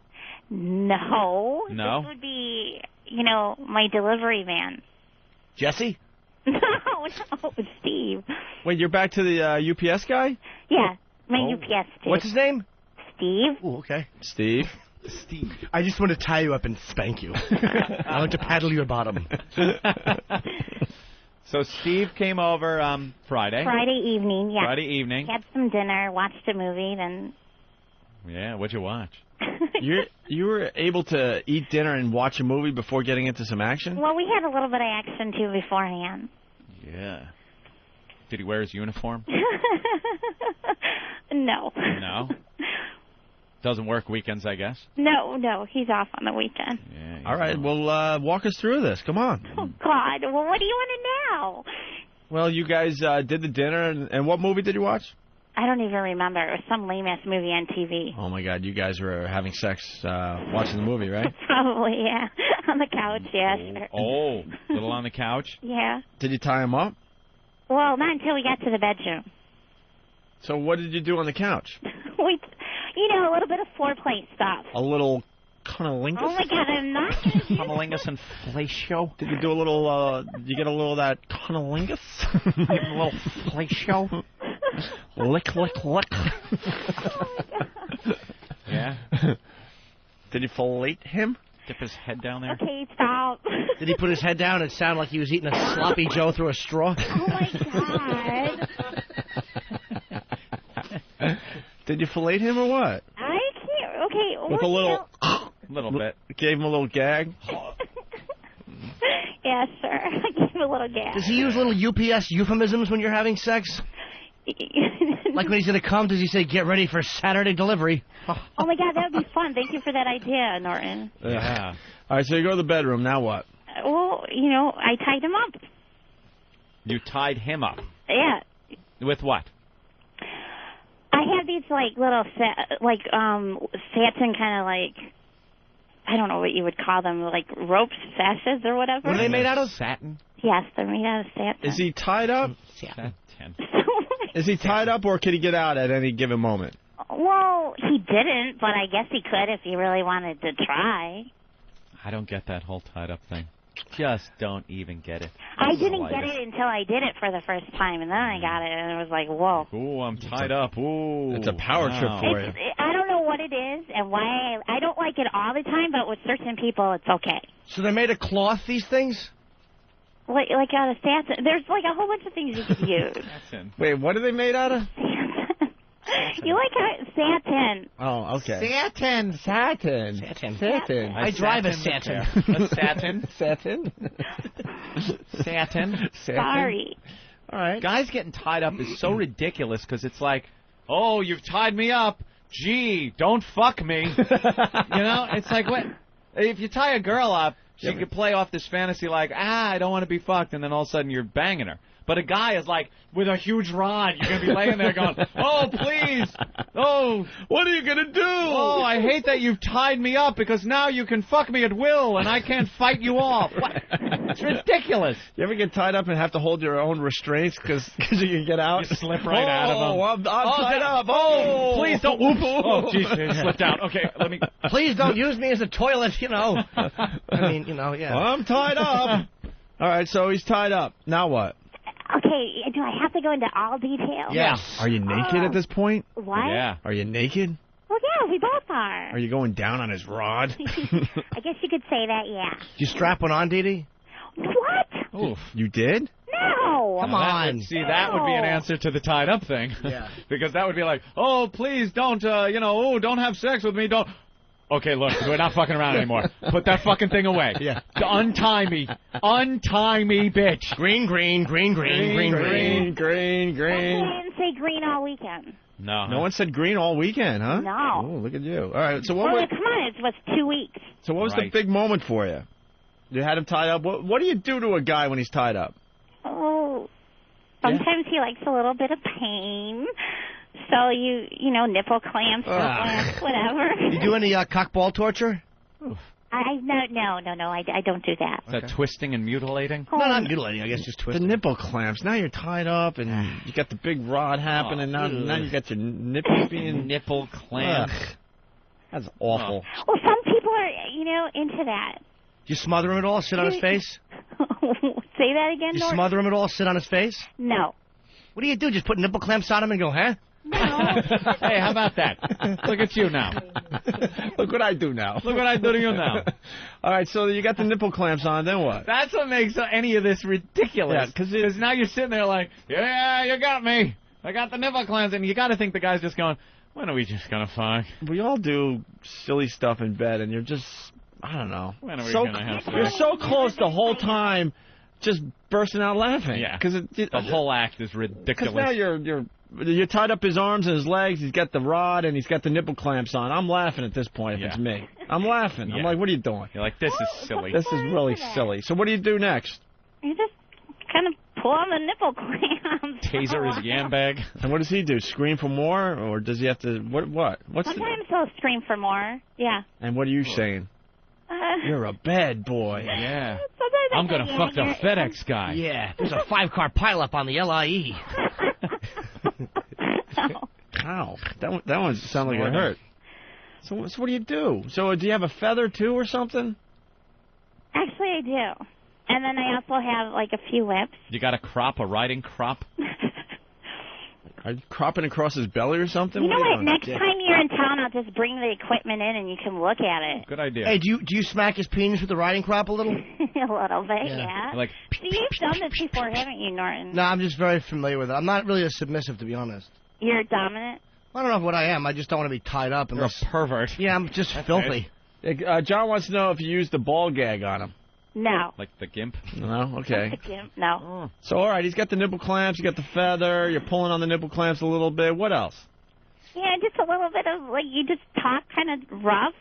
Like, what do you say? Invited Zed over to fuck him in the ass. Yeah, give us some of the dialogue. I can't. Give us some of the Dee Dee dialogue. Here I am. I'm tired. Ooh, I can't move, Dee Dee. Ow! Oh, those clips hurt. Now what do you do? Come on, Dee Dee. Come on. I'll just tell him to shut his whining. Shut your fucking whining. Whoa. And then what do you do? I can't do that. Stop whining. Yeah, what do you do now? Because I'm still whining. I'm ooh. I can't. How do you say stop your whining? I say stop your fucking whining. Stop whining. Really? Stop whining. Shut up! Shut up! Stop it! And then he gets fake scared, right? Oh, he acts like he's really scared. Quiet. You think he's faking it? And then that gives you a little power, right? And it gets you even more moist. Now we're having fun.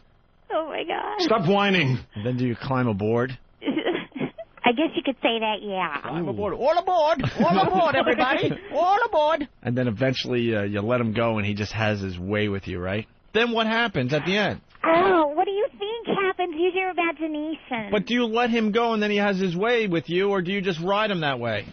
For a while, yeah, sure. I do that. I can't. Then you untie him, and are you then a little submissive? Yeah, and then I'm the submissive one. You're on the A bottom? little bit of role playing. Bottom, top, or both? What do you like?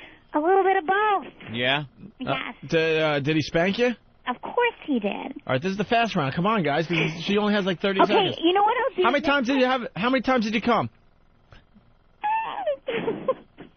Let's just say we were both very happy numerous times. Numerous times. Okay.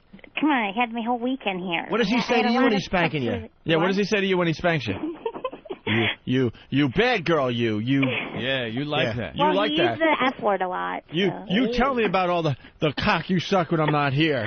You bad girl. Ooh, hold on, keep talking, Opie. Yeah, Opie. Yeah. You'd be good at that. You go pass out and marry some English counterfeiter. Yeah, you bad girl. Actually, never mind. That counterfeiter is an asshole. Well, what else? Come on, Dee Dee. What's he say to you, sweetie? Yeah, what does he say to you? He might be listening. Good. This is going to hurt me more than it hurts you. Yeah. I told you to do better in your studies. Yeah, do you role play? Do you make believe you're a little girl or anything like that with him? Sometimes I'm a little girl, yeah. Well, with the voice, you know, you How gotta old? figure he He has likes a voice. Yeah. How old? High school, college. Ugh, what a rookie. college. Can you play one? You want me to be a little girl? And all right, so you're like a high school girl or a college girl, and what is he? Okay, he likes me to say, I've been bad, Daddy. Whoa. I knew we'd get to that. Well, okay, I gotta go. how do you say it, Dee Dee? You don't say it. How do you say it? I've been bad, Daddy. I can't. Jesus. I got it out. You got me to say that much. So he spanks you and you say, I've been bad, Daddy? I've been very bad, Daddy. And then you look down and he's throbbing at that point. Right. But I don't She snort. can barely don't get Daddy out before he just goes, oh. So when he spanks you, do you say, like, I've been bad, Daddy, I'm the sheriff? worry. No. Okay, you know what? Next time when you guys are in town, I will bring some stuff in. I've been bad, Daddy, huh? I've been bad, very bad. And he Like what? What have you done? I just say it. No. And then he goes, well, why are you bad? You know, I have to go do Daughter? a report. Yeah. I have to go do a report. Whenever you're having age play, you tell her that she's your special girl. What? You're my special girl. That's what you do when you're having daddy-daughter age play. Ooh, really, Jimmy? Yeah. You My know that? special girl, sure. Special. You're my special girl. That's right. Could you put on a little pink Kango hat? Go missing? I have to go do a report. No? All right, Dee Dee. Dee Dee's got to do some traffic, everyone. Sorry. Oh, All that right, was so Dee Dee. uncalled for. It's so uncalled Go for. missing. Oh, yeah, I've been getting emails from some of your listeners. Oh, you have? Yeah. Yeah, they're a cordial bunch. And? Oh, they just want to know if I snort while I have an orgasm. Oh. Yeah, do you? No. No? Maybe if he cracks a joke in the middle of it, you'll... So Daddy spanks you, does he? Yes, he does. Been bad. Does he put it in while he spanks you? Well, what do you think? Yes. I don't know. It depends. A lot of people would separate those things. And then you start yelling that you're going to be good from now on, that type of thing. Yeah. I gotta go. No, you don't. No. Yeah, I do. I have to go do Chicago, Dallas, and Minnie. Yeah. Tell them you've been bad, too. I've been bad, Minneapolis. Yeah, you should shock the hell out of the people that are stupid enough to listen to those dumb traffic stations. Traffic is so bad. Right. That's you want an audience on the traffic stations. Ant's onto something. Traffic's naughty. It's so bad. Traffic is bad, Daddy. Traffic is bad. It's all backed up. Yeah. Don't go through that tunnel. It's wet and slippery. Oh, my God. No? All right. Well, you guys have a good day. All right. I'm going to go do traffic. All right, she's going to do traffic. But next time you're in town, I'll bring some stuff in. Yeah, bring your And toys. Give me notice. Dee Dee, you've been so bad. I've been very bad. Very. Very bad. Very bad. Satin. I've been very bad with satin. Satin. Satin. Satin. Satin. Thank you, perfect diction. Go do traffic. Hey, Norton. Okay, bye. Traffic. Satin. There's so much more to her. Yeah, she's a filthy girl. We're just scratching the surface there. The Opie and Anthony Show. Gut busting, ab crunching. Boy, how bad can it get? Have you seen a man eat his own head? Yes. Now you'll get used to it. Anthony spent $300 on fags. Ass clown. This is the freakiest show I've ever been party to. It should be illegal. The Opie and Anthony Show. You guys suck! Oh, that talk is crazy. The worst of Opie and Anthony. I know. I was a little impatient this morning with one of the. Oh, yeah, one of the let's get into interns. that. My God. I'm sitting on the couch. We're all just in a really good mood because we got these news teasers that made us laugh really hard. And we got a huge story we're going to get into in a few minutes here that's going to get people thinking and talking today. And Anthony got his breakfast order. We have a new crop of interns. They're great, by the way. Here that are Someone in. scared the shit out of them, which is unfortunate. What? They're all jumpy. They're all like very little jumpy. They're all like little chihuahuas that wet the rug whenever their owner comes in. They freak out. And early on, when we first started the show, we got a crop of interns that turned out to just be gold. Right. I hate kissing their ass and stuff, but they really did. They turned out to be very good. And it really raised the bar for anybody that's going to be coming into this place. And since then, we've had some lemons, and now we have a new crop that is proving themselves to be worthy. Very good. And they're so attentive in the morning with getting this food and beverage for everybody. So this morning I got my toasted bagel with some cream cheese on the side because I like dolloping it on myself. And I get it. And you don't like dolloping it on yourself. You just don't want anyone else to touch anything. Well, that's true, too. And they always decide to put, like, a brick of cream cheese on your bagel. What the hell is that about? I just want a little, as the Jewish people say, a little schmear on the bagel. That's all. So, I need a plastic knife. And what the hell's his goddamn name? Mike. Mike, the young go-getter. It's Mike. Mike, the intern. He comes in, gives me the bagel, and then gives me one of the plastic knives. And how does he hand me the plastic knife? I see him walking in with the knife, and he's holding it by the blade. It's just of the plastic awful. knife, the side that I'm going to put in the cream cheese and put on the bagel. But why is that a problem? Because it's somebody's hand. But I would just take my shirt or whatever and just wipe it fast, and boom, germs are gone. Look at all of us throughout the day. Mm-hmm. Look at our hands, and look what they do on a daily basis. They're pawing through newspapers that some savage is putting on his newspaper stand. They're, up nostrils. They're picking ears. You're coughing into them.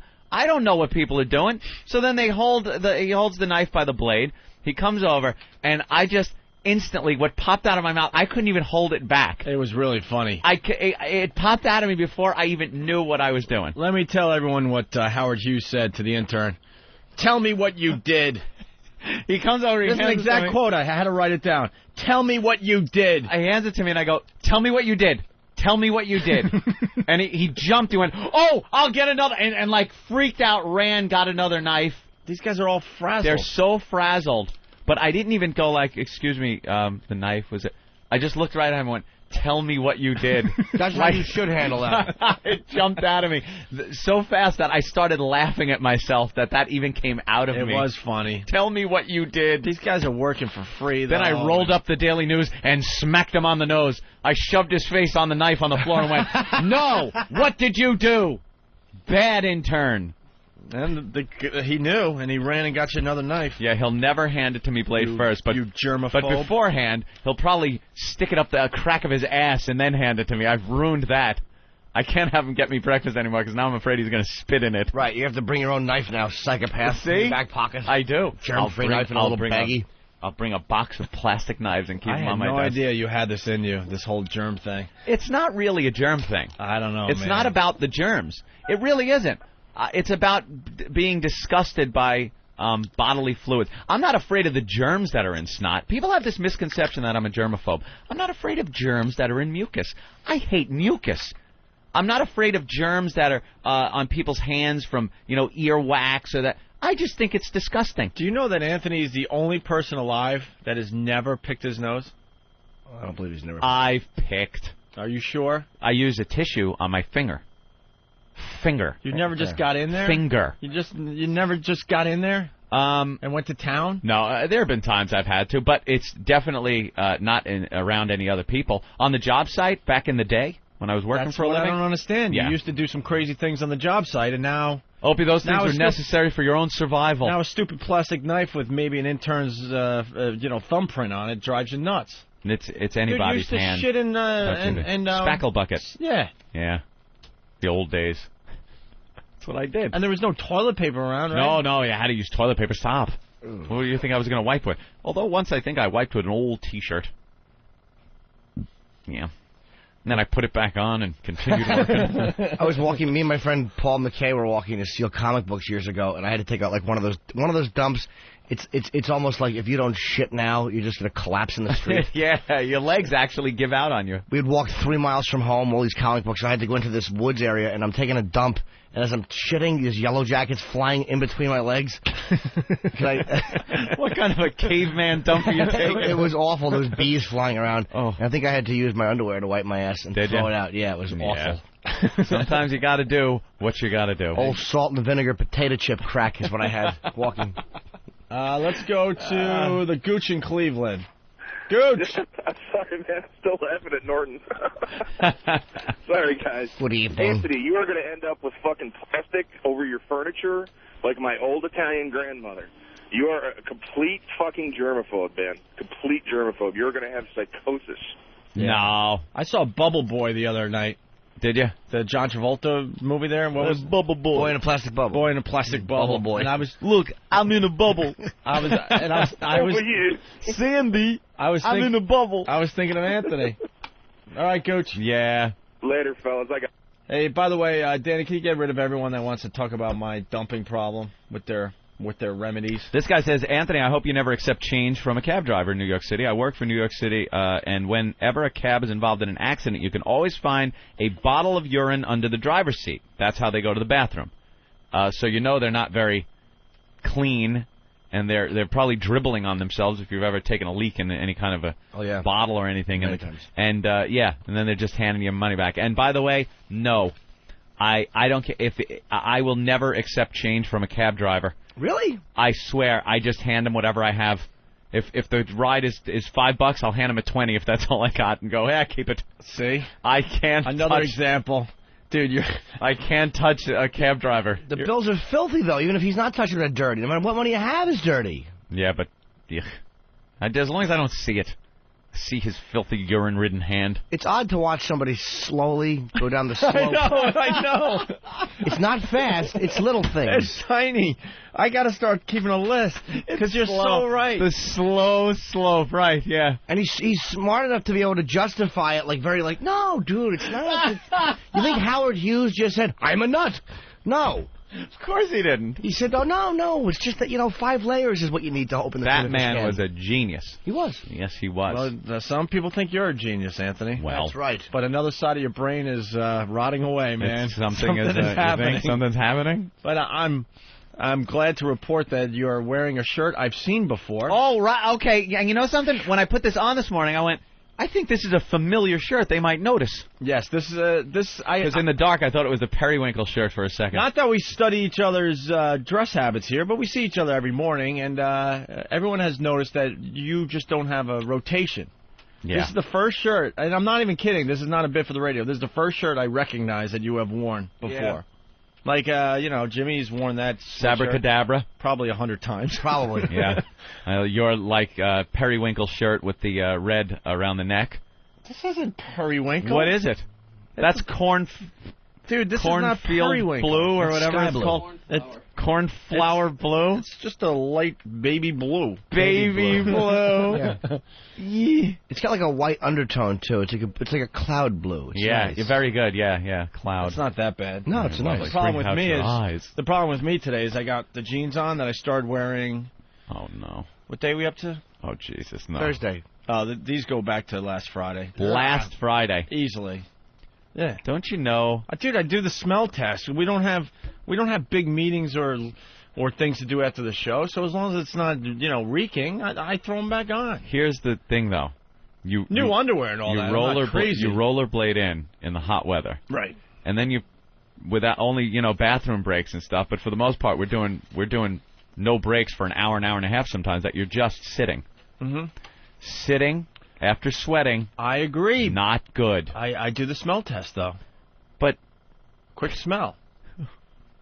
There's a bunch of stuff on my floor. How about just wash them instead of sniffing around? The sad part is I got at least 10 to 12 pairs of jeans. They're just waiting there all nice and clean and ready to go. And then there's a bunch of jeans on my floor, and then I do like a lot of guys do. You start looking around your bedroom floor, and you pick up a few things, smell them. If they smell okay, you throw them back on. If we had something important to do, then I make sure everything is clean. You know what's not accurate about the smell test, though? Sometimes on the floor, you could pick it up and it doesn't smell bad at all. When you start wearing them, though, the second anything happens, any bodily moisture, any sweat or anything, and it just brings out its true aroma. It's hiding in there. Every once in a while, I'll fail the smell test. Yeah. And I'll be sitting here going, oh, and I just want to go home immediately. How often do you do your laundry or have it done? Really must. I don't know, like once every 2 weeks, I guess. Oh. Why don't you have the Pollock show up every week and do it? She's too busy cleaning the rest of the place. Her and her awful accent and her cigarette smoke. Just tell her Really? to show She up. smokes? She smokes? I don't know. She smokes outside. They all you're do. right. They all do, though, those But Europeans. she likes her rock and roll. Rock and roll. She wants me to turn on the rock and roll That's right. for So her. have her come over once a week and fetch your clothes. How about this for a smell test? Quickly, me and my chick are in a restaurant eating, and some woman has a baby. And right in the middle of the restaurant, she goes, I think somebody, has a dirty diaper or something. Picks the baby up. Picks this friggin' baby up. Shoves her nose right into the baby's ass and dude, starts sniffing. You live in a whole different world. I don't have kids, obviously. Yeah. But you didn't know that? Mothers do that all the time. In a restaurant where They do people it- are eating. I know. Where my children come to play with their and then toys. she didn't have the courtesy to pass the kid around. Oh, appetizers. That's what mothers do. Oh, to see if they I need know. to change the diaper. If you're trying to eat. In the old days, you took a little peek. Nowadays, they just go for the quick smell. If and you're they in know. a restaurant trying to eat, that is an inconsiderate asshead Absolutely. of a mother smelling your baby's stink ass. Go to the bathroom. Take your little yuck to the bathroom and shove your nose up its ass and take a whiff. Not in front of diners, people that are eating. That's disgusting. And they just think, it's, this is what you do when your parents, and everyone's a parent and has a kid, right? No, we don't. I don't want to see that. Ugh. I agree with you, Anthony, and I'm sure Jimmy does too. Yes. But the way you express Yeah, I understand. your displeasure is a little creepy. You know something? I go home, and I sit at the computer, and I listen to the replay of this program. Yeah. And there are times I turn and look at the radio, and I say out loud, I go, what a lunatic. And you're talking about And I'm yourself. talking about myself. I swear to you, just yesterday, I went to my girlfriend, and I said, I am just a whining ass. I don't know, but I'm like, and this idiot, and I'm whining about something, and I just look at the radio and go, who is this idiot on the radio? And it was me. It was me. You're losing it, dude. I'm losing my mind. We're all losing it, though, because I think it's the hours. I really think the hours have a lot to do with it. I've been having a lot of discussions about this in recent weeks. I was talking to Jimmy about it yesterday. That was one thing we did talk about for a little while on the way home. Yeah. This is a very lonely existence. Oh, it's really lonely, man. You do the show, and, if we were in our 20s or something, there'd be so much to do during the day. Yep. But everyone you'd want to hang out with has to work. So you're left most days hanging out by yourself. Yeah, there's nothing to do. Just filling up hours of time. And I know people are out there going, oh, poor babies. I understand. It's a cool lifestyle, but it's also really strange. And you have no nightlife. None whatsoever. You don't have a nightlife then. You say, all right, well, there's nobody to hang out with during the day. Everyone's working. You're home alone. Oh, well, at least you could go out at night. No, you can't. I cannot leave. Well, I just cannot leave the house, but I cannot go out anywhere after like 5:30. 5:30 in the afternoon, I start thinking about bedtime. It's like, can't really get started on anything. It's almost bedtime. It's just weird. Yeah. I don't want anyone to feel sorry for us, obviously, but I do. It's just really, it's weird, and I think slowly but surely we're all just losing it. Slightly. We're losing our minds a little bit. Slightly, yeah. Like when he just hands me this apple with his hands. It's like if you're gonna. Oh no, who did that? Like. Yeah, if you wash the apple, it should be handed to you with a napkin. Yeah, how do you think you eat an apple? What do you think? I fucking peel it first with a knife and eat it? I know. If somebody brought you a steak, holding the steak in their hand and plopped it down in the plate, would you eat it or go, what the hell is your problem? Why is an apple any different? And I'm not a germaphobe, but I don't want to eat it. Neither am I, directly. Jimmy. Dude, I would take the apple and just shine it up on my shirt, and I'd be all set to go. Shine it up real nice. Turn it sideways. That's got to be rewashed now. Oh, cool. I'll do it myself. Get Mike. I'll do it. Oh, look at him running. I'll just wash my apple. All right. No, it's all right. You're little Mr. Hands all over everything, aren't the one you? who did you? Yes, he is. I'll watch it. Little Mr. Hands on everything. I replaced the knife. I got him. Yes, you did. Seconds. Yes, you did. I appreciate that. Curious George. He just picks everything up with his bare hands. Looks at it. Curious George. So why don't you just carry 2 apples, one under each armpit, and then just drop them on the table so you don't inconvenience yourself? In a starchy world, mired in imperfection. What the hell is that? It's a bagel, but for some reason at this place they put it like on the grill. One man. It's all about me. Will challenge the status quo. They don't have a toaster? That annoys me. Navigating treacherous terrain. There's crap all over it. Like I'm seeing grease. Confronting the unknown. And there's something green on it, which could be a pepper or a booger. It's awful. With a platoon of interns. You sheep. And military precision. Go! Fix it! The world will witness a revolution. Bagel Diva. Coming soon. Come on. To a bakery near you. Are you kidding? It's the worst. Baby, you really need to drink more. Opie and Anthony. All right, really fast, a friend of ours is getting a divorce, Anthony. And I don't know. You know, I don't know. I've hung with the couple many times, and when I think you sent this to me, right? Yeah. I was just amazed. Absolutely amazed. You didn't see it coming. Not at all. Mm-hmm. So I'm wondering, there's got to be a really good story there.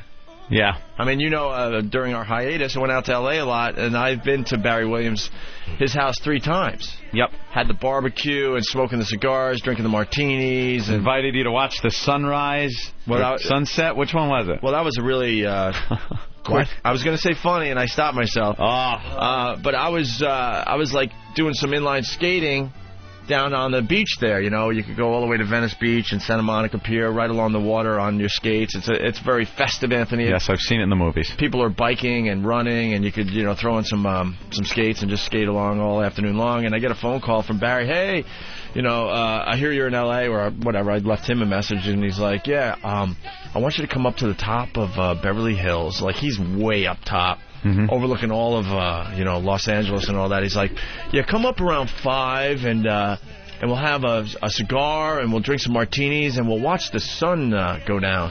Ooh. And I'm like, let me call Anthony, because I always call Anthony when I'm in these weird situations. That's what Robert Reed used to say on the Brady Bunch set. Let's watch the sun go down, Greg. So I'm like, instead of saying, yeah, I'll be there, I'm like, I got to make a phone call. so he calls me up. So I call him, like, from Venice Beach. I'm just kind of hanging, you know, people watching and stuff. I go, Anthony, here's the deal. Barry Williams, who's been on our show many times in New York, you know, he always said, when you're out to L.A., give me a call and we'll hang. And a lot of our, quote, you can't call them celebrity friends, but a lot of celebrities that have been on our show, they always say that. But then you're in L.A. and you make a few phone calls, and you can't get anyone on the phone. No, they don't want to see you. No, not at all. You know, they're using you for some promotion, and that's the reality of it, and that's fine. Yeah. But Barry, no, he was different. He's like, oh, my God, yeah, you're here, cool. And, he, you know, what I just told you he wanted to do. So I call up Anthony. I'm like, Anthony, all right, drive up to the top of Beverly Hills Mountain or whatever it's called, have cigars, steak dinner, martinis, and Anthony's like, wow, that sounds great. Sounds great. I'm like, do you like him? I'm so excited. Is he cute? So watch the end of Survivor. All right. So then I finally gave you the last piece, and he also said, like, make sure you get up there at, like, 5 so we can watch the sunset. No, I'm listening, Ben. Don't worry. It's a little in the background. Huh? That's a little odd. Yeah. That's what I said. I go, that's a little odd. Like he wants to... Any of these things separate aren't really that bad, but you put them all together and all of a sudden you're on a date with Greg Brady. Right. Well, that's what I'm thinking is like all of a sudden we're sipping a martini and smoking a cigar and the sun's going down and all of a sudden like he makes a move. and I have to tell Barry Williams that I'm not gay. Barry, maybe this is a bad time to tell you because I just ate your food and drank your booze and smoked your cigars, but I'm not gay. He goes, you will be when the roofie hits you. And then I can imagine I have to, you know, tell him no, and then all of a sudden the sad Brady Bunch music like kicks in or something. Like, yeah. Greg, I'm not gay. Oh, gee. So then I called him back. Yeah. Because I think you were like, well, try to, you know, feel him out a little bit. We're actually having a discussion as to whether he should or shouldn't go with Greg Brady because it might or might not be a date. Yeah, but you know, it's freaking Greg Brady. We all grew up watching the Brady Bunch. Bunch. Opportunity to go to his actual pad, you know. There you go. You gotta. So I called back and, you know, it ends up, you know, well, my wife will be doing this and my agents will be there. And so I was like, oh, okay, dodge that bullet. All right, I'll be there at 5 to watch the sunset. Everybody. Yeah, right. All right, I'll go over Greg's house. Everything seems fine and dandy now. Now that I think about it, yeah, music was following him the whole time I was at his mansion. Here he comes. Coming into the room with our wine. One of the most surreal moments, though, you know, you pull up to his place and you ring the, you know, he has the gate around his house and and all of a sudden you ring the buzzer and you hear Barry's voice like, who's there or whatever, and I'm like, hey, it's Opie, and he's all happy, you know, and then all of a sudden the front door opens and then you're thinking to yourself, is that Greg Brady coming to let me into his house? It's like the strangest feeling ever. Hey, here he comes. Yeah. Just a minute, I'll be right there. Yeah, all happy. Dude, running down those stairs. Does the inside of his house look like the Brady Bunch house? That would disappoint me if it didn't. Yeah, right? Did you pull up into that driveway by the carport and walk over the AstroTurf to the sliding glass door and walk into the little den area off the kitchen? Alice making your dinner for the night? That's terrific. Step in one of Tiger's logs in the kitchen, and you're wiping up with Oliver's face. See Mr. Brady come down in his robe looking all weak and skinny. So then we go in, and he goes, you want to, you know, a tour of the place? And we're walking around, and I don't know, all of a sudden on the wall there's, like, pictures of him when he was a lot younger, obviously. When he was Greg. Right. Groovy Greg. And there's, like, a picture of him surfing, and I go, wow, where was that taken? I swear to God, just thinking because it's like... Of course you know where it was taken. No, but I'm thinking, it's like any other... Like if I'm walking around your place and you have some photo of you on vacation and it goes, oh, that was taken in Hawaii. And I'm like, of course it was. Hawaii. Of course. The Hawaiian episode. And I'm like, I was looking at pictures of when he wasn't filming the Hawaiian episode of him just hanging, surfing, and doing whatever. Did he have the evil tiki on? No. The bad luck tiki? No? And it was just really weird. And then in his living room, he had like every episode of the Brady Bunch on VHS tapes, and it was just strange to be really, because it was all like Brady Bunch stuff. How much he has that on display? Yeah, that's kind of creepy. That is kind of weird. No, it's like you have your films or whatever that you like. Yeah, but it's within arm's reach. He could pick out an episode, pop it in the VCR, and show people. Oh yeah. That is weird. And then that is like a little weird. And then it was like a very Brady Christmas and all that stuff. Yeah. So, but anyway, I saw nothing but happiness in that house. Is what I'm getting at, Anthony. There was Him and his wife. There was another time I went there, and he told me we're gonna have a steak dinner, and the same thing. It was always about let's have some steaks and drink martinis and watch the sunrise. He loves our radio show. I mean, that's all he talks about with his friends and stuff. He always had a good time when he came in, that's for sure. He actually had a friend come by. Maybe too good of a time is what the problem is. You can guess who he didn't like on the show? Ooh. I got vibes off of me. Hated my guts, yeah. He had a friend come over that was about the same age as him. I think Barry's about 50, 51, somewhere around there. And this guy was a doctor. And swears that he didn't know what the Brady Bunch was when he met Barry Williams. Stop it. I'm like, it's impossible. I'm like, there's actually a person out there that has no idea what that there was a show on called the Brady Bunch. Was it the Dittmeyer kid from next door? No? Very good. He's a doctor now? But the guy swears, and that's why, he's really good friends with Barry, because he just knows Barry as Barry and not as this, celebrity, whatever, that used to be on TV. He's lying. He is absolutely lying. There's no one that could grow up in this country. He said he never watched the show growing up. You didn't have to watch the show. It was just part of pop culture. You just knew Greg Brady. Right. It was everywhere you looked, right? Yeah. So, there was another time I came over, and the wife didn't realize I was showing up, and instead of having steak dinner, I watched him and his wife, whispering and pointing at stuff in the refrigerator. And it turned out... That's an odd thing to see. Well, because I was there for dinner. Yeah. And, usually there's like a maid or some help that is like... Alice, we know. Yeah. She's in the center square. Serving food and drinks and stuff, but when I arrived, obviously there was no help around, and obviously the wife had no idea that I was coming by. So what they were doing at the refrigerator... Now, Greg, when you have guests over, it's always polite to have something available for them to eat. I'm sorry, Dad. How about this hog? You want to eat that? So what they were doing at the refrigerator was pointing out like leftovers that I was going to You're going to eat some very Brady leftovers? So I had leftovers, some kind of fettuccine with like peas and a cream sauce.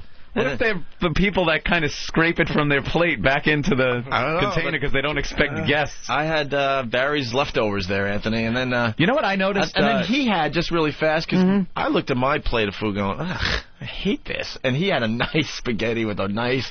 Ew, he gave you like crap. And his was a nice meat sauce, and it was just... smelling very fresh, and mine was kind of crusty because it's been in the fridge a while. How about ordering some takeout? Yeah.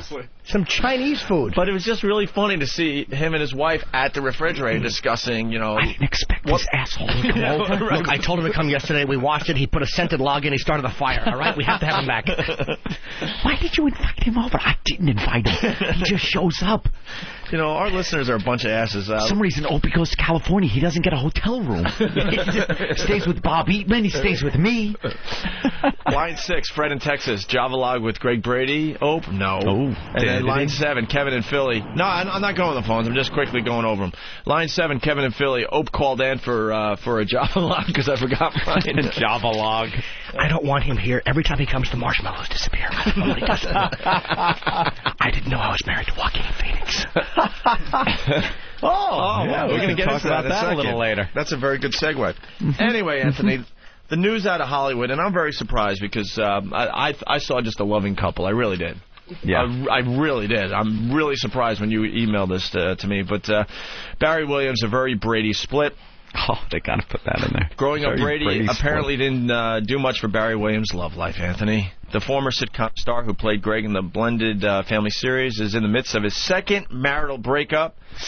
After wife Ella Mary Matt Williams filed for divorce on Tuesday. This was, I guess, last Tuesday. So the wife filed, huh? Yeah. What did she do for a living? She had money too, right? She was like a banker or something? Like international banking. I mean, like loaded, like a bigwig in the financial world. Now, does he have a lot of money? Because I know back in those days, I don't think they did the residuals the way they started probably in the late 70s, early 80s. I mean, did she have money from that? He obviously did real well with his career and stuff, but not like the sitcom stars of today. They don't get the residuals. So I heard that she just made a boatload of money. Yeah. That's what I've heard. A bigwig? Was she as big as the wig Jan wore in that episode? She went to the party and tried to change her personality by wearing the big wig? I'm the new Jan Brady. I'm the new Jan Brady. It's my imaginary boyfriend, George Glass. The couple married since 1999, formally separated earlier this month. Uh-oh. Meaning, right around the new year. Ella Williams requested, this is where... Here's the weird part. This is where it gets a little ugly.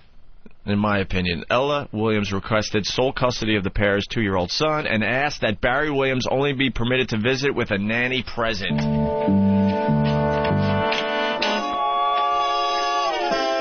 does that mean?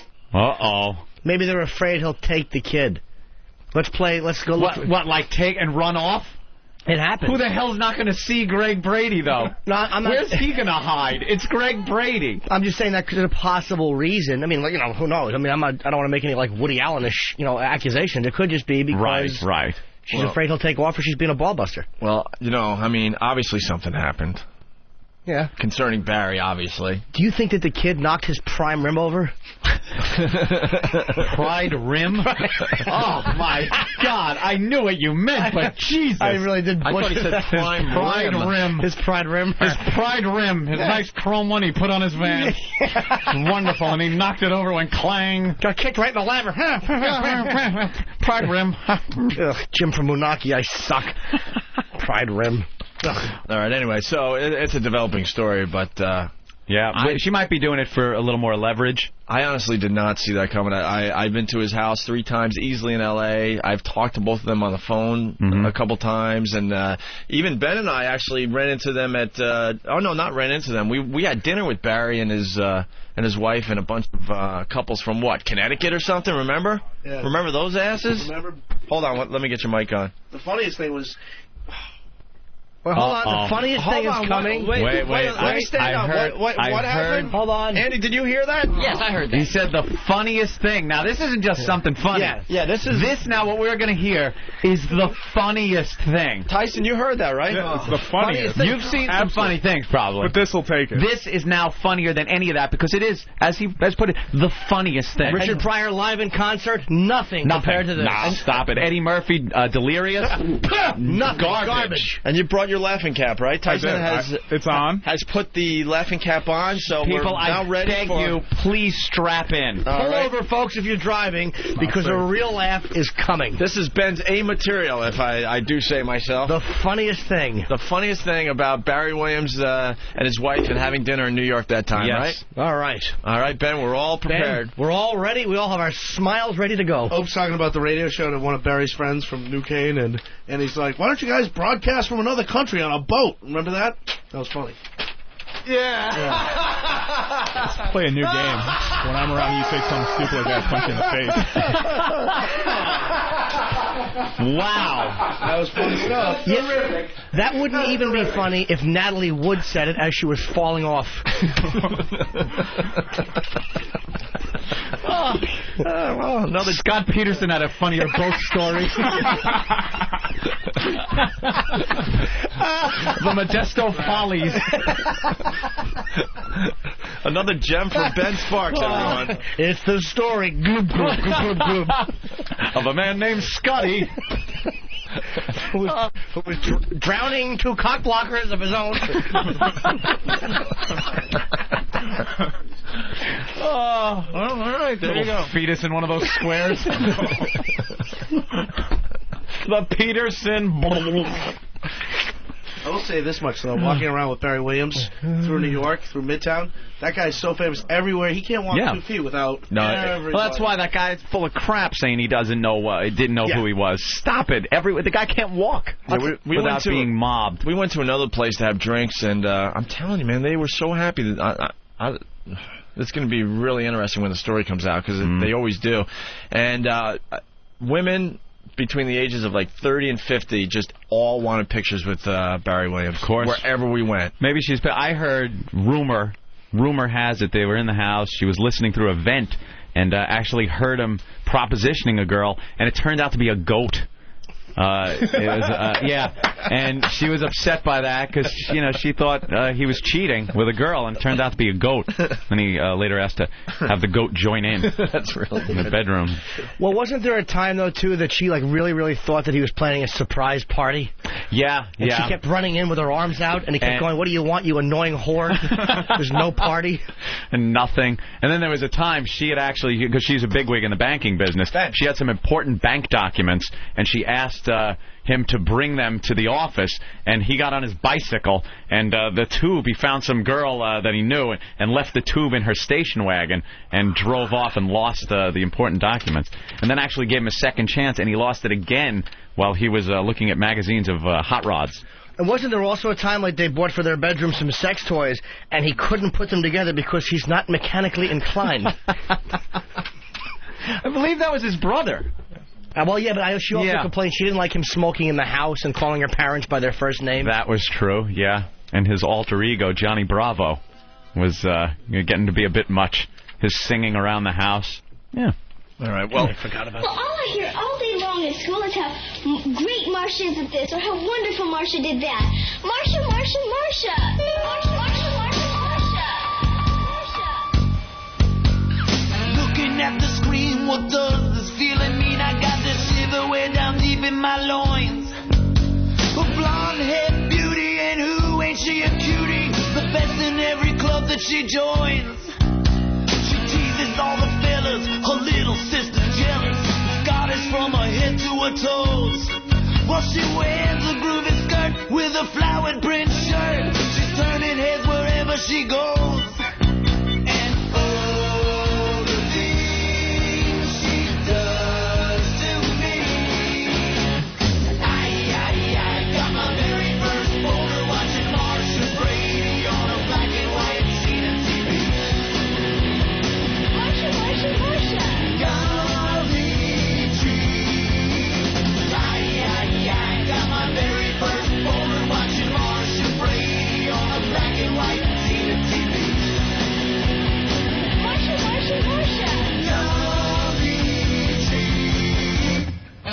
Junior high, her sparkling blue eyes, the smile anyone would die for.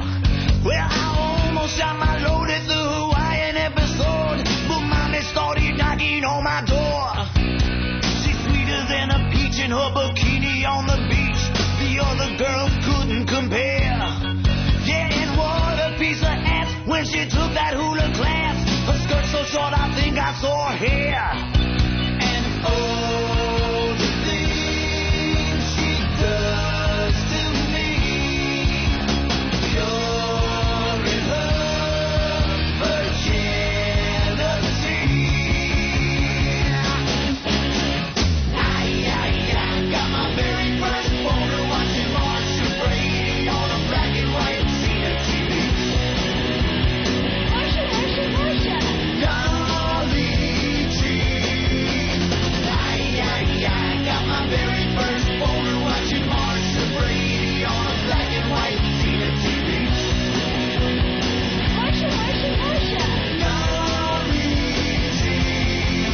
The Opie and Anthony Show. It's the worst of the Opie and Anthony Show. Ant used to pick up a little CB horse. This was... Come on, man. Remember the big CB radio craze? I was like in my early teens, and it was a way to get girls, you know? Yeah. Like, Breaker 19. Go ahead, good buddy. Yeah, Breaker for a radio check. You're coming in 4x4, good buddy. Thank you. And then you're sitting there like, what else can I say? Come back. I'm 10-8 on the side waiting for you, good buddy. There. Because I didn't drive, so what was the use? You're just sitting in there. It can't be like, I'm double nickels all the way. Looking out for the Smokies. Yeah. Oh, look at that. We got some pretty seat covers here today. Down the old blacktop. Keep her between the ditches. Good buddy. Yeah, well, all right. I did that. What else can I say? I'm just on the CB. Oh. I gotta explain this. This just never... Explaining never works on this show, does it? I was living in California at the time, and I was very equestrian. I had a horse. And I used to ride, and my handle, because I ran a rent string. This guy knew how to rent string, so you used to take these Marines from Camp Pendleton that wanted to be a cowboy for the weekend and guide him up in the hill. So I was like the guide. And I'd take them up there and then go down and back down the hill and get the next batch and bring them up. And so I was the wrangler with you. Hey, good buddy. You got the wrangler. Good buddy. The butt wrangler. Shut up! What was your handle? Diamond Dust. Diamond Dust? Fag! That's worse than... Diamond Dust? That's worse than Butt Wrangler? It wasn't Butt Wrangler, it was the Wrangler. Because a Wrangler was a guy on a horse that got together the livestock. Diamond Dust? I don't know. Hey, you got the Diamond Dust. Hello, Diamond Dust. Butt plug, you out there? Good buddy? Go ahead with your little cute story. What? Got your ears on? This here's a rubber duck. Rubber duck, would you? Big fan, come on. You shake the trees, I'll rake the leaves, good buddy. Fan for sure. Oh, God. It's clean, clear to Flagtown. Oh, Big 10 shut this off. Yeah, we definitely got the front door, Yeah. buddy. Mercy sakes alive. We got us a convoy. I was a kid looking for chicks. Were you in a roller skate? Hey, there's a chick in a roller skate. Uh-oh. All right. Hey, take her down to Double Nickels up by the interstate, good buddy. We got a Kojak with a Kodak. Good buddy, taking pictures, giving away invitations.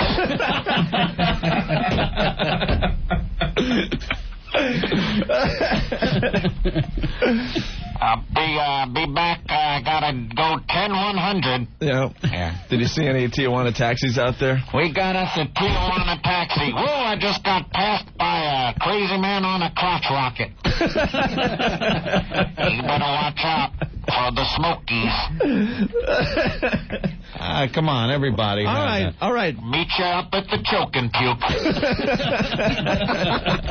All right, the Wrangler. Well, explain the rest of your story. So then there was this girl that I used to communicate with on the Citizens Band, and her handle was Dreamweaver. You dick. Dreamweaver. Dreamweaver, this is the Wrangler. You got your ears on? And she sounded hot. Yeah. So I invited her down to ride horses. The key, ladies and gentlemen, she sounded hot. What do you look like, Ant? Shut up. All right, go ahead. So I was all excited for my little date, and I saddled up my horse and the other horse, and kind of... Shut up. Dreamweaver, I'll meet you down at the stable at 2 o'clock in the afternoon. This is the Wrangler, over and out. Dreamweaver. So I'm all psyched. You're an ass, man. So All right, so I saddle up my horse, and I spend time, brushing the horses, making sure they look all good and everything. And then I saddle up the other horse, and I take the reins and put it around the saddle horn, and I'm kind of trailering the other horse, down to meet her by the riverbed where we were going to ride. Well, she comes walking up. And I see kind of in the distance, I'm like, okay, that must be her. All right, now, wait. Now, you did say that you had the 10 and everything, and you were hoping to score in the woods, right? Yeah. I had packed like a whole thing. Saddlebags were all packed up with a couple of beers. And I had bedrolls and a tent just in case things went well, because we had a bunch of hills to ride up in and stuff. We're going to camp out with my Dreamweaver. Dreamweaver, tell your mom you're going to be spending the night, Dreamweaver. Tell her you're at a friend's house, because we're going to camp out. This is the Wrangler. Over and out. I'm 10-10-10-8 on the side, Dreamweaver. Looking forward to my little date. Yeah. Well, she comes up. Even before I was gravely disappointed, the horse that had a carrier looked pissed. I wasn't sure if I should take the saddle off of the horse, put it on her, and let the horse ride her. Dreamweaver. She was huge.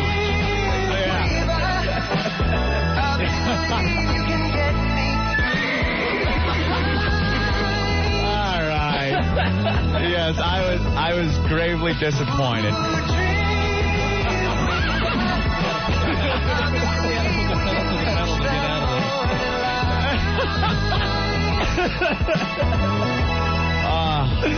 So Dreamweaver was like, are you a Wrangler? Yes. Please don't be Dreamweaver. I'm Dreamweaver. All right, let's go for a ride. So we went like up and down the riverbed for about an hour. I was like, oh, look at the time. Here I had like bedrolls on the back of this thing. It was like I was Pa Ingalls going up to Walnut Grove. I was going to go over the river for a week to go get supplies for the family. I mean, I had this thing packed out like a pack mule. You were ready to rock. Like a prospector. I had crap hanging off the horses. Oh, look at the time. You were ready to rock. I was ready to rock. With Dreamweaver. I had firearms. I was going to hunt her food. Then I realized looking at it, I'd need to bag a moose. So, we used to hunt. Hunt little rabbits and stuff. Feeding her would be forget about it. Gee, okay. No, there's not many bison left on the plain. I could live off your thigh for a couple of weeks. I can't breathe. Oh, it was horrid. I was so disappointed because she's talking that she, oh, yeah. I look like Tatum O'Neal. Yeah, sure you do. Great. So I let her off, and she rode off into the distance. You didn't do the drive-by? How are you going to do a drive-by on horseback? Well, what, I'm the only guy with two horses, one empty? Are you Wrangler? No. You should have. No, just looking for another girl. You should have tried to, meet her in town or something, did the drive-by. The whole thing was riding up like Clint friggin' Eastwood, dude. I understand I had the whole look. You got to remember something. I'm a kid. I'm like maybe 13 years old, and this was... mid-70s, I had cowboy attire on. Believe me, this was in San Juan Capistrano, California, a very equestrian town. Used to ride. This was what we did, And I'm like, I had firearms on me. I swear to God, I had a pistol, just in case I had to fight for her honor, for any bandoleros. Meanwhile, they'd have been, you keep her. We don't want her. Maybe she could pull the wagon. Oh, man. But this was like, I was so pumped up for this, and so was she. Pumped up. But, it was very disappointing. But, to bring it all back to the beginning of the story, she was a girl. All right. I haven't laughed that hard in a while. My eyes are tearing. The song brings back memories every time I hear it. I gotta tell you, to this day, when I hear Dreamweaver, I think of the whole day, how happy I was and psyched and how disappointed I was riding back to the ranch that day. Oh, that's funny. All right, very good story, Ed. Thank you, Opie. Hi, this is Chris Griffin, and you're listening to the worst of Opie and Anthony. Just like me. I like bad stuff. In my mouth. Your mom's box. Hey, Steve, what's going on, man? Hey, Ope, how you doing? There he is. There you go. I'm not seeing as much flame wear. Only on this one little side. Yeah, I know. Like one side of his hat is flaming. Trimmed it down. Trimmed it down. You have to take these things in moderation. That just seems like the pilot light. It really. Like he hasn't lit himself up yet, but he's got a pilot light that's always on up on his hat. Actually, I think they're all in the wash. So, I have to. It? Yeah, I got 6 or 7 flame shirts in the wash right now. Gotcha. So you got to rotate them. Sizzling. Are you excited about Friday? You're going to have more food coming down here. I hope so. So. We have a lot of people coming hopefully from out of state too. We got a lot of. Well, we're talking about the eggnog drinking contest. Oh yeah, that's happening Friday. You know what? We have to just tell folks because people are getting a little scared. We're not going to have Stalker Patty's pubes in the eggnog, okay? Yeah, don't worry. Come down. Just come down. Yeah, that's actually been getting emailed in a lot. That was more for us to just kind of have some wacky fun with everybody. Ho, ho, ho, ho, ho. So don't worry about the Stalker Patty toenails or the pubes, okay? It's just going to be eggnog. It's just going to be an eggnog drinking contest. Last man standing will win a MiFi, the portable XM satellite radio. That's the hottest Christmas gift this season, okay? Yep. And Steve, once again, is requesting if you come down here on Friday to bring food. Yeah, that's... Bring food for Steve and toilet paper for Ben. Right. Exactly. Because for some reason, that's a way to tell who's getting in. It was when we had a whole bunch of people. I don't know what Steve's whole logic to that was. One place has been reserved for the person that comes the furthest. Yeah, we had actually a guy email last night from Arizona who said he'd be willing to make the trip. Really? Yeah. He's just going to start driving now? He's taking a plane. Mike Tyson. Maybe he'll fly. Yeah, he's taking a plane. They kind of got that stuff down, though. Oh, yeah. Flying thing. Why don't we? Why are we always taking trains and cars and? We're cheap. We drove to Cleveland. XM Who is drives cheap. to Cleveland from New York? We do, evidently. Yeah, you guys. I was doing a little vehicle shakedown for the Cleveland drive. I was going to fly. Yeah. And I just got a new vehicle. I was like, I want to check out the navigation system, see if it knows where Cleveland is. There you go. Wasn't that when XM couldn't get the flight information got a little screwed up? That was another thing. I was kind of forced into it. Kind of like the Vegas trip that's coming up. You don't hear about the flights until like it's 5 in the morning. Yeah. You get a call. That's right, Continental. You got to be at the plane. Huh? What? What? All right. So so the MiFi thing is happening Friday. People just show up at the station before the show, and then you guys will kind of pick who comes up. Well, we're going to try to streamline it as much as possible, but we're going to have extra help. I think Kenny's going to be here helping out, and we just because the requests are flooding, and we've got another few hundred people asking if they can drink a whole gallon of eggnog for a MiFi. You think they could drink a gallon? People are claiming that they can drink a gallon. So there's 2 ways to get out of this contest. Either you have to take a leak. If you leave the studio and take a leak, you're out. Or if you puke. And I think it's going to be the puking that's going to be. I think a lot of people are going to barf. I really do. I've seen this before. Doesn't work well. And what are we doing? It's a double shot of eggnog every minute? Wow. Right. Double shot every minute. They're not going to last 20 minutes. No. You got to stretch it out a little bit. Double shot every 2 minutes? No, it's got to be every minute. Won't they be out? Because 20 double shots of eggnog, you're going to puke. Got to see who's going to be the champ. We got some 300-pounders that are emailing in saying it's a pussy challenge. I don't know. Yeah, plus the fact, with the brand new Opie and Anthony show, we're trying to, not stretch our bits all day because we actually have material to do. Do it all day. Right. So maybe if it's a quick little half-hour, 40-minute contest when it's all said and done, right? Right. All right. If they last longer, they last longer. Mm-hmm. Okay, so that's happening. And, Steve, we were just saying, and I know you're in the other room, there's going to be an Assault on the Media greatest hits on opieandanthony.com. Yeah, working on it. I'll have them up throughout the day. But the real reason you're in here... Oh, yes. Martini Steve. Oh. Anthony came out of retirement. Yes, I did. Want to explain it? I've gotten soft over the years, Opie. What got me into radio in the first place was writing the O.J. Simpson song parody. Wrote the Gun Electric Shock O.J. Are you going to be writing a follow-up Gun Electric Shock Scott Peterson? Scott Peterson? No. But I haven't written a song parody in a while. and I was so inspired, Steve, so inspired by Steve and his flaming clothing that I had to go back to write another parody. It's touching. It really is. Collaborated with my brother Joe, who did the music, and we put it together. Yeah, I'm very touched. It's Thank you, Steve. I heard it before, and it's impressive. And the fact that Joe was able to put all that work into putting the music together, and you actually sang the track. I mean, that's it. What an honor. Hold on, we got to take one step backwards real fast. Jason in New Hampshire, what's up, Jason? What's up, guys? Hey, real fast, what do you got? Hey, you got to revise your rules a little bit. Why? You said if you got to leave the studio to piss, right? You're out. Well, somebody's going to piss in a trash can, and Norton's going to be pulling on himself. Well, what if they're wearing diapers? Do we check them for diapers? We got to check everyone for if diapers. you wear diapers, you've earned the right to stand there and urinate. I almost agree with you, Jimmy. But you got to at least tell us that you're wearing diapers. You can pee so your pants if you wear diapers. Oh, this place is gonna stink. Yeah, you know what?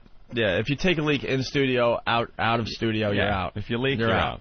Okay? No leaks. All right, so back to the song that Anthony made for Martini Steve. Yeah. Ready to play this thing? Sure. All right, check it out. It's the Martini Steve song.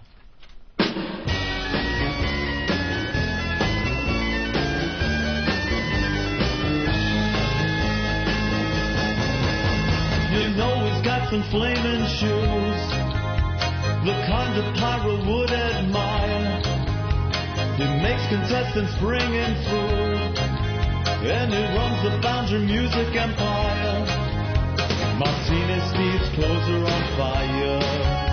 Martini Steve's clothes are on fire. He only buys flaming attire.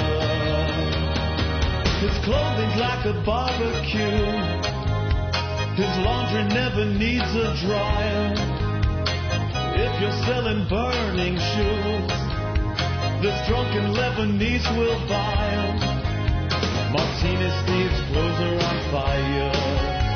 Martini Steve's clothes are on fire.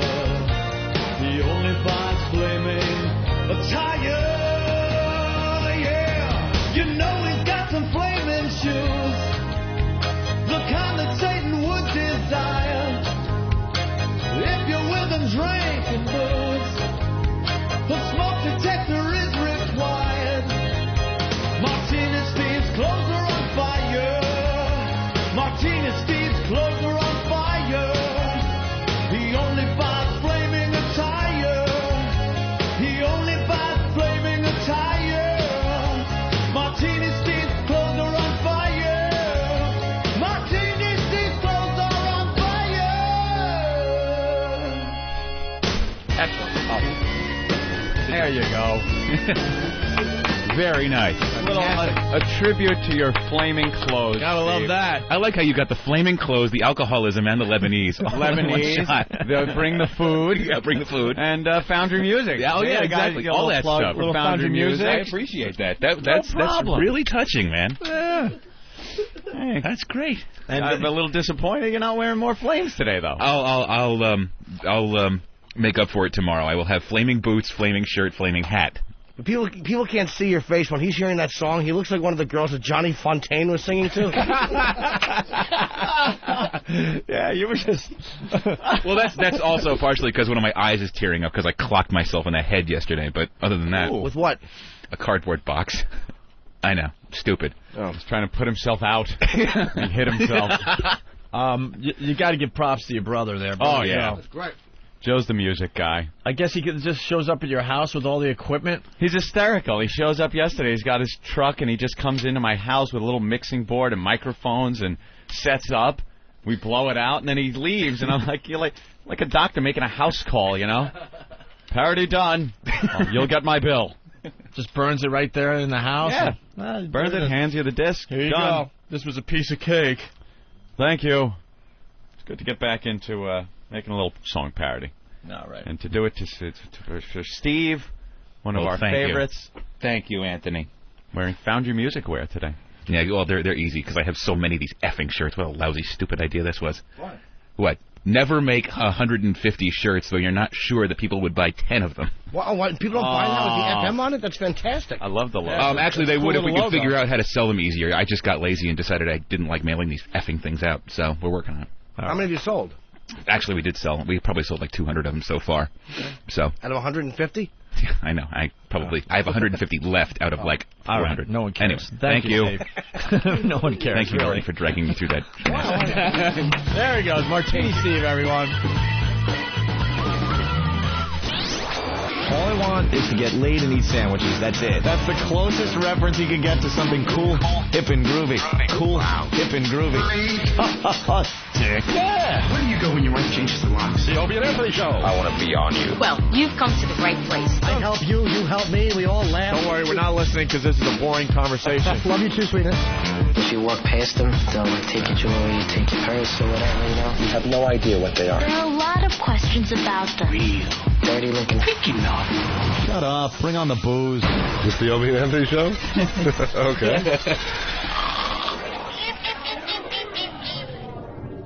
It's the worst of Opie and Anthony. I like my penis.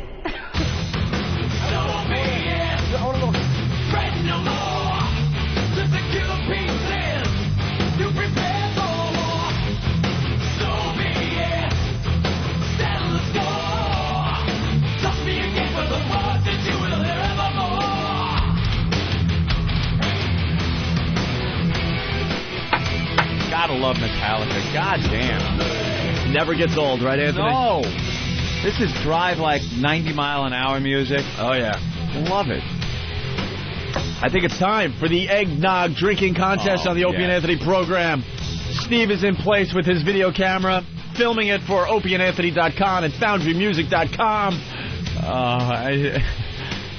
Ant hates these type of things. I kind of get giddy. I like these things. Look at all the eggnog is out. Many cups lined up. Yes, our 10 contestants. My brother Darren's going to be one of the official pourers.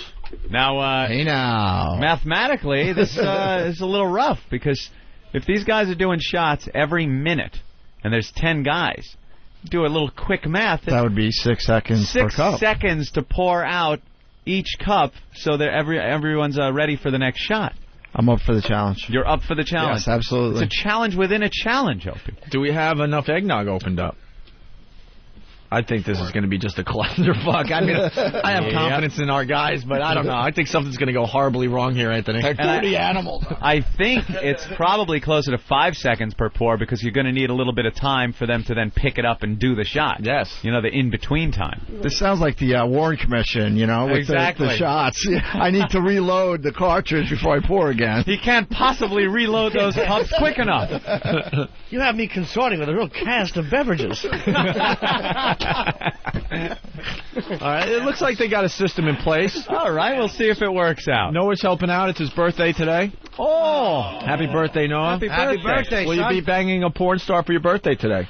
Next month, hopefully. Next month, We're getting that on the She'll books. be back. Did she call you or text you with a happy birthday message? No, not yet. She knows, No? though. We talked last night, so she's good to go. Oh, you talked last Yeah, night. we did. You guys really have something going. No, I think not we really. kindled a little something. Yeah, you do. Yeah, you do. That's You kind anxiously wait for a phone call. kind of a relationship. You know when you're next seeing each other.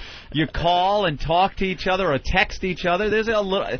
Technically, it's a relationship. It's really low maintenance, that's for sure. I got to give you that one. Do you have a girlfriend? No. You don't have a steady? No. that wouldn't last very long at this point. No? No, because he's banging a porn star on the side. What girlfriend's going to put up with that? It is kind of tough to A tell your really girlfriend. good one. A really good one. There's a few of them out there that would, but I guess. I don't know. Congrats. All right, good Thank for you. And then we got Nathaniel in between doing stand-up. He's now a official pour in the eggnog drinking contest. Well, we all have dreams, Opie. All right, I guess we're ready for the contestants. Oh, boy. I just had a cup. I could probably do 5 shots of it. Really? Is it thick and creamy and noggy? Yeah, but it has a watery undertone to it. It's thick with a watery undertone. You know, it's like drinking a blood clot. Listen, listen, you're good, but Anthony is brilliant when it comes to describing what contestants have to dress. You did such a great job with the chowder eating contest. The chowder was easy to describe. Eggnog is a little harder, but it is, I don't know, a creamy mix. There you go. Just thick and creamy with a heavy flavor of vanilla. Lukewarm. And unfortunately, the cups are a little too tall to fill it up to the tippity top. But it's up to the tippity top of the line. Pushing a little over the line. And you just have to swig it down. Perhaps it backs up a little in your esophagus where you can't get it down quite fast enough. You got to give it an extra swallow. You got to wish you had maybe a little piece of bread to kind of tamp it down. And then before you know it, the next shot, ready to go. Thick and creamy like the first. Filled right up to the tippy top of that line. And down she goes for another one. Gulp. And, before it even reaches your stomach, before you feel that gentle caress of thick nog lining your stomach walls, bam, it's time for another. And the cup is full in front of you. And just like the first two, you belt it down. And thick and hearty and creamy as it is, and getting warmer and warmer, works its way down, just a little warmer than the last shot, and you just know shot after shot after shot is going to get a little warmer and warmer and warmer, and the ones at the edge next to Steve's shirt are going to be bubbling, piping hot, dare I say. So good luck to all our contestants washing this mix down. That's how you describe it, Norton. Wonderful. He's the pro. It's hilarious. All right, let's get the contestants in here. We've stalled enough. Bringing them in, 10 of them, huh? You're going to have room for all these guys? 10 contestants. Filthy, savage, wretched. We've had to remove, I want to let everyone know that knows the description of the studio, we've had to remove the lesbian couch. That space is now replaced with lined garbage pails. And fat guys. Looks like my bathroom floor. Yeah, there's plastic on the floor, and there's garbage pails. There's garbage pails where the lesbian couch usually is. And, guys, I cannot emphasize enough that those pails are there. They are to be used just in case that creamy, thick mix of egg and nog starts working its way back up. You can turn around, grab a pail, and go to town. All right. Well, why don't we meet our contestants, Anthony? Let's meet our contestants. And don't forget, we got 5 other contestants from all over the country that are playing as well. Right. They guessed how many shots the last guy's going to do without puking. We'll see who's right, and they will see my five as well. Who do we got? How you doing, guys? I'm Dice. Hey, Dice, what's up? I brought you those shirts. I brought some DVDs I remember this time around. I just got to say, that Shit Dick song fucked me up. Yeah, you like the Shit Dick? I was banging a chick in the ass on Wednesday night. I finish, and I'm humming Shit Dick the whole time. It's not the best thing you want to do. The chick I'm banging likes a shit dick. We'll play that again for you. Thank you. All right, as soon as you puke, we'll play that for you. Works for me. Where are you from, Dice? Long Island. Long Island, right on. And of course. We met Pat. Hi. From earlier. I really should be working to pay off those tickets. He did our last contest. It cost him like $900. Yeah. Because he decided you could just, park your van in the middle of 57th Street in New York City. He had a suspended license. He got arrested for it. He even stands like a psychopath. With the hands straight down, not moving. How much you weigh, Pat? 350. 350. He's got to be one of the favorites. I'm thinking the fatter guys are the favorites today. Think? Yeah, I think so. Yeah, this would be my forte. Forte, all right. Thanks. And Pat, where are you from again? Moonachie, New Jersey. That's right, Moonachie. All right. Jersey. And then we got Matt. What's up, Matt? What's going on? Where you from, bro? Jersey. More Jersey guys. Jersey, just supporting the show. Jersey represent. Wow, big time. Any shout-outs, anything you want to say before the contest begins? Just if you got a Dodge truck, like to work on it, check out RamChargerCentral.com. It's a good message board. Yeah, I'm plugging my website here. What the hell, man? Come on. You should get at least 5 hits from that today. You belong to a truck message board? Yeah. Do you put in parentheses, sound of air horn? That's quite exciting. Drive shaft, LOL. Do they have names like that? Yeah. No, it's like Hemi. Sure. I'm Hemi 102. Hemi. Hey, hi, how you doing? Hey, whatever, you know. Yeah. It's just a place to go. If you need help with your truck. Oh, you sound a little taller in email. All right. Let's move on to Joe. Joe, where are you from? From Queens. Queens, nice. Representing Queens. Anything? I can't compete with truck driving. No message board. So I'm right now thinking this is probably the worst idea I've done this morning. How many shots do you think you could do? Now that the guys are starting to look at the eggnog. Yeah, you know, you can see them. I don't even. It's the color. It's this. Oh, I'm gonna try to do 20, and then I might have to punch out. Be honest with the color. It's like old jizz yellow. Yes. Yeah. That's a hepatitis load. Hey, how do you feel? How do you feel about Pedro joining your Mets there in Queens? See, I'm a Yankee fan, so you know what? I'm glad we got Randy last night. Did they really? Well, it's still for what? Still got to work on some deal through the Eric Dodgers. Duncan, some like 3 minor leaguers. Vasquez goes to L.A. The fucking Yankees, can they stop giving up young talent for 50-year-old pitchers? Cocksucker Steinbrenner, that really annoys me. Thanks. Young talent. There you go, fucking Joe. Yankees. Thank you, Joe. Who else? From Queens. Did it again. BJ, we know BJ. He's been around the block a few times. Where are you from, BJ, again? Oakdale. Oakdale, Long Island, representing Anthony. Anything you want to say today, BJ? I want to say hi to Big Dave and Thundar out in Oakdale, and everybody in whackbag.com, and I'll plug hugbox.net, free girl porn site, You ever do any drinking down at the wharf down there? Yeah. By the water? Yeah, you used to a go little down there a lot when we had a boat. It's a shithole. I know, it's a real shithole. But it's a great place to go if you have a boat real close. Yeah. You do some drinking, you go out on the boat, you drink, you come back, maybe slam some guy from Pennsylvania in the back of the head, come back, drink more. It's a lot of fun. Then you go on NEW and do a radio show. Good baby. Fabulous. BJ. All right, BJ, thank you. Bang the girls from the college over there, do you?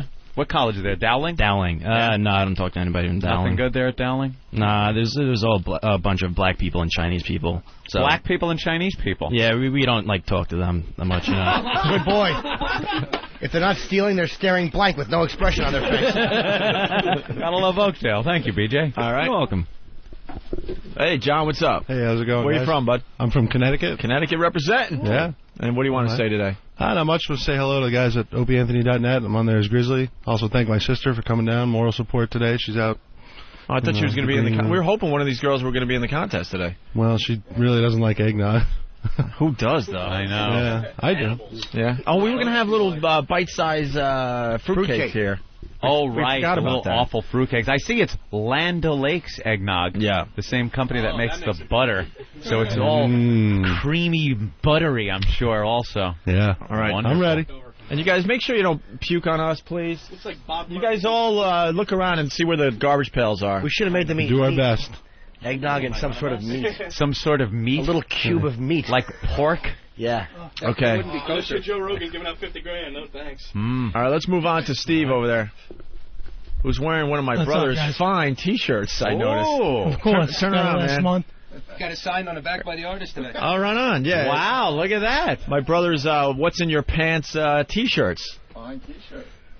Very Not cool. much to say from Brooklyn. All right, you can email Dr. Duck has them. Dr. Duck has them? Dr. DUK at AOL.com if you want one of these fine Opie and Anthony What's in Your Pants T-shirts. Shameless plug. Shameless plug. Speaking of shameless plugs, eatable.com. Thank you, Oh, mister. look at you, Steve. Anything else you want to say? Downtown, December 23rd, next Thursday. Oh, by the way, Nathaniel will also be performing there with me. Our intern will be doing some... Yeah, stand-up. Norton Look at the Jim downtown. throwing the kid a bone. Nah, he's funny. Who's All right. breathing like Darth Vader? Is that you? Yeah, what's wrong, Steve? Wow. Nothing, just a little hot in here. Thought we were on the It's Death really Star. hot in It's here. hot so you have emphysema? It really is hot in here, which is going to make this contest even worse. Oh, even better. Oh, man, the eggnog is starting to boil. Oh, by the second, it's just getting hotter and hotter. It's starting to get a little clumpy, I notice, Anthony. Oh. All right, Ellis, we talked to, he had his stomach done, so he's just not going to last. Who is he kidding? I'd like to dedicate winning this my fight to my surgeon who helped me lose 140 pounds. All There right. you go. All right, If I very don't good. pass out first. Okay. And then finally, Doug, we talked to Doug earlier, too. He's from Arizona. He flew in just for the contest, Anthony. Dedication. Anything you want to say, Doug? Go Sun Devils in the Sun Bowl. Fuck Purdue. Fuck Purdue, right on. Right. There you go. All right, Doug. Fuck a chicken. All right, I think we're ready. Do you want to give the rules, Anthony? They're pretty simple, I guess. The rules are simple. Our contestants will do one of these glasses full of creamy eggnog every minute. Every minute. If you puke, outen Sie. If you have to take a leak, whether it's in your pants or you actually leave and go to the bathroom, oot. You're oot. The last guy left that has not puked or pissed himself is the winner of the MiFi. That is how we play the game. You all understand? Yeah. Very good. You guys all know what cup you're going for? I guess the cups are numbered, Ant? Yeah, we will not be doing a Le Mans start where they run to their cups. And you guys all know where the garbage pails are, right? Sadly, right behind me. Yes, please. More important than an exit in a building on fire, please take note. Delegate the cups. Please just take pick up note whichever of the cup you pails. want. You're gonna have to hold it the whole time. Wait, one question. Do we have to kind of slam them, or can we take The whole minute to drink. Whatever you want. You will have a whole minute. You can strategically use that minute however you want. If you want to do it slow, but then just remember the next one's right around the corner. Some guys that want to chug it can then use the rest of the minute to relax and maybe get that down. Guys, here's the deal, too. We got 2 sets of cups here because they're pouring as you're drinking, all right? So just try to go for the, well, whatever, just grab one. Can I make a holiday toast for the first shot? Sure, Kenny. All right, Kenny. Good one, Ken. Let's everyone raise their glass to our hosts, Opie and Anthony. Because, and of course, little Jim, who I love dear. Now, don't drink until you hear the bell, because we want it on one of the second hand on the 12. We're going to go right at the 12, Kenny, so 12. go with your toast. You got but 5 without seconds. Opie and Anthony, this would not be made possible. So here we go. Cheers. And There's the the contest has begun, Anthony. It has begun every time that second hand sweeps to the 12. All right, no, you don't have to drink it right away. Yeah, you should hold the glasses. Oh, they're just going to be doing Hold on. No. Yeah, but then we won't be able to keep track. No, it's got to be every minute. Hold on. Every minute, guys. Every minute. Every minute. They're already wrecking the contest. One a minute. You can't start chugging them all down. I like that enthusiasm, though. I like that, too. All right, everyone did their first shot of eggnog, right? What did it taste like? And that guy... It tasted like the spit bucket from Bob Murphy. And that guy, fill up Steve's cup. He screwed up. He's officially on the clock for drinking only one eggnog. Right. He decided to get cocky, Anthony, and do 2 right away. Opie, if this comes down to one eggnog and he's in it, and it worked out that extra shot he did puts him over the top, I'm sure we'll have a disappointed lad. All right, are the cups are all filled? Wow, and look how quickly this comes about. Wow, that is quick. 2, 1, and here goes the second round. Second round Eggnog goes down as easy as the first. I see BJ's taking that slower drinking of the eggnog. Doug from Arizona is having a little problem there. I see it in his face. What's going on, Doug? Strategy. Do we have a mic over there? I'm sick. You can strategy. Slow and steady wins the race. Slow and steady wins the race. All right, so Anthony, everyone finished their second? Everyone finished their second. John automatically grabbed his third, and he's holding it there. Eager beaver. Ellis, what's going on with that little stomach of yours? No problem. Not a problem at all. He's got a nog mustache going out there. All right. Looks like he just got a ride from an older gentleman. Jesus. All right, Anthony, we're getting close to the third round. Everyone's got their eggnog in their hands waiting for the start of the third round here. Amazing how quickly that minute goes by, isn't it? Wow.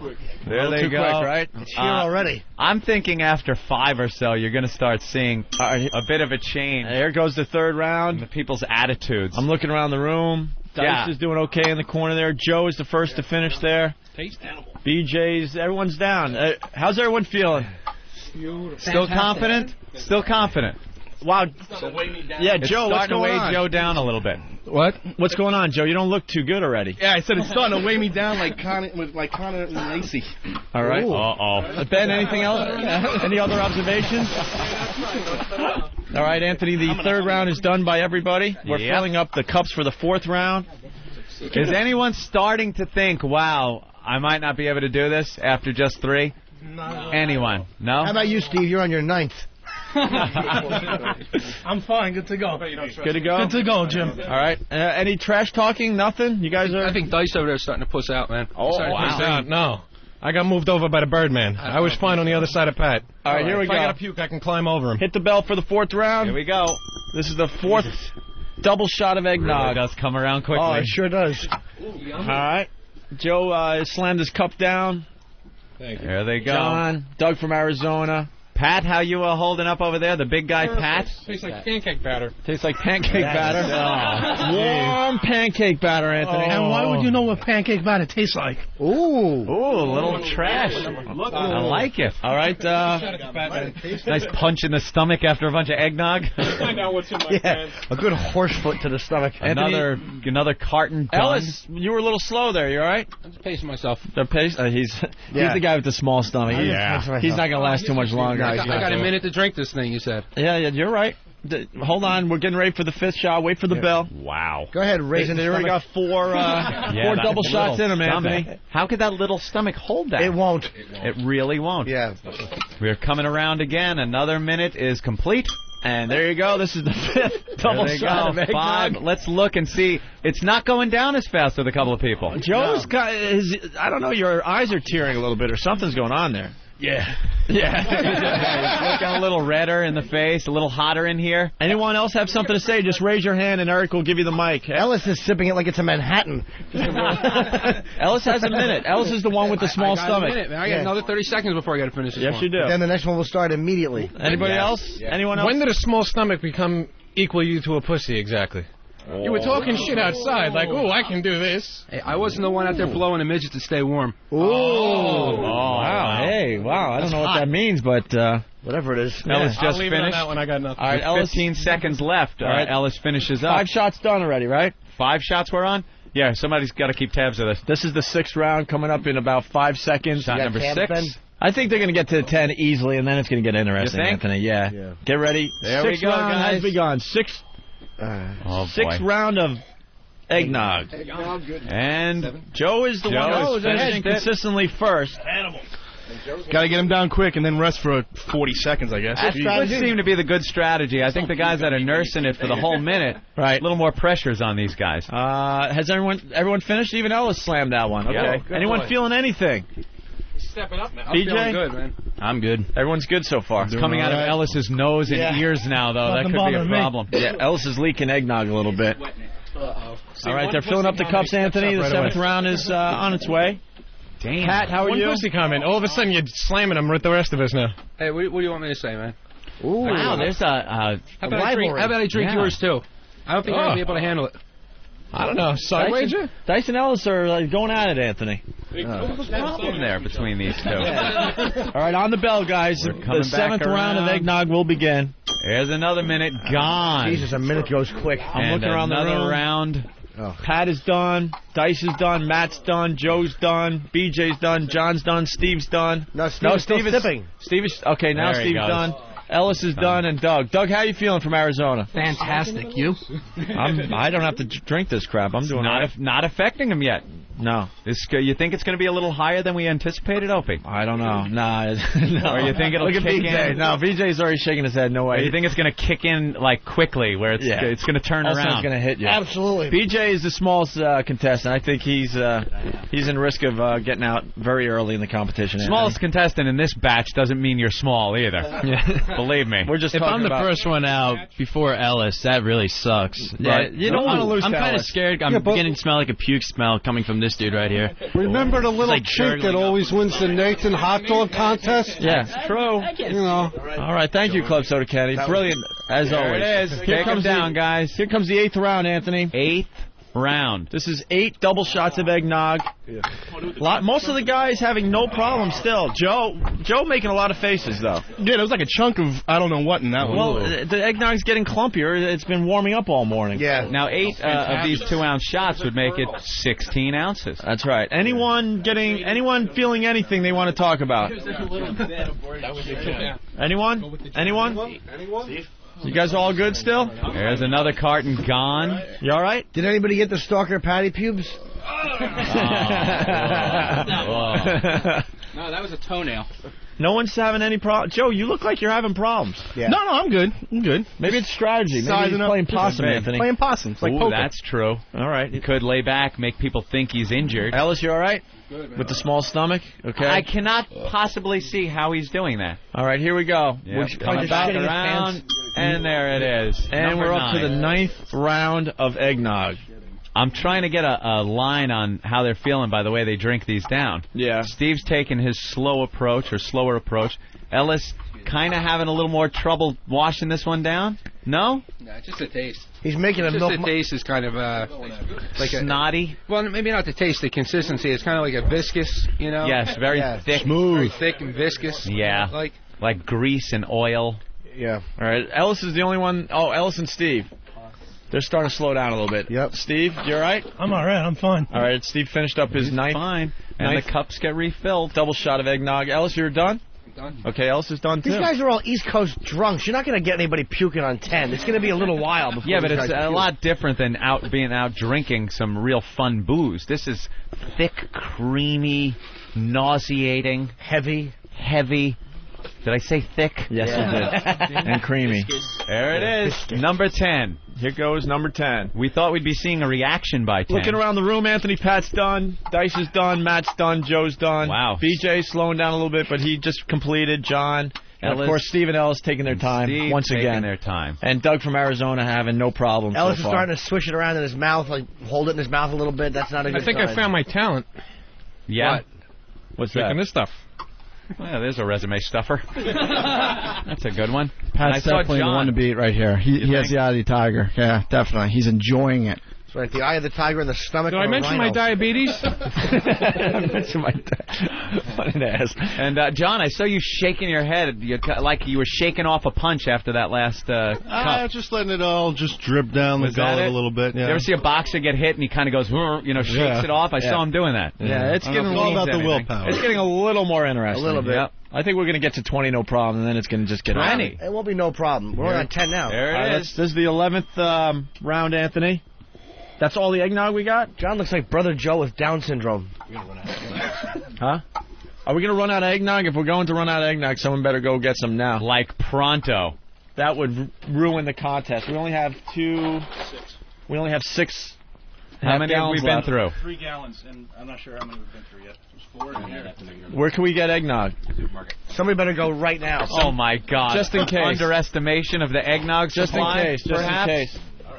All right, Anthony. What? This is the 11th round. How's everyone doing? I was studying the eggnog in the cooler. Very good. I like how you jumped on that, though, Opie, and you Good saw call. maybe a dilemma I developing. saw Nathaniel to my left panicking, going, "We're going through this very fast." Yeah. I'll be bringing a different one. If we switch brands of eggnog, is that going to affect people? No. Hey. All right. Everyone get their 11th round down? Steve is slowing way down, dude. Wow, Steve hasn't even finished it. Steve, you might be out.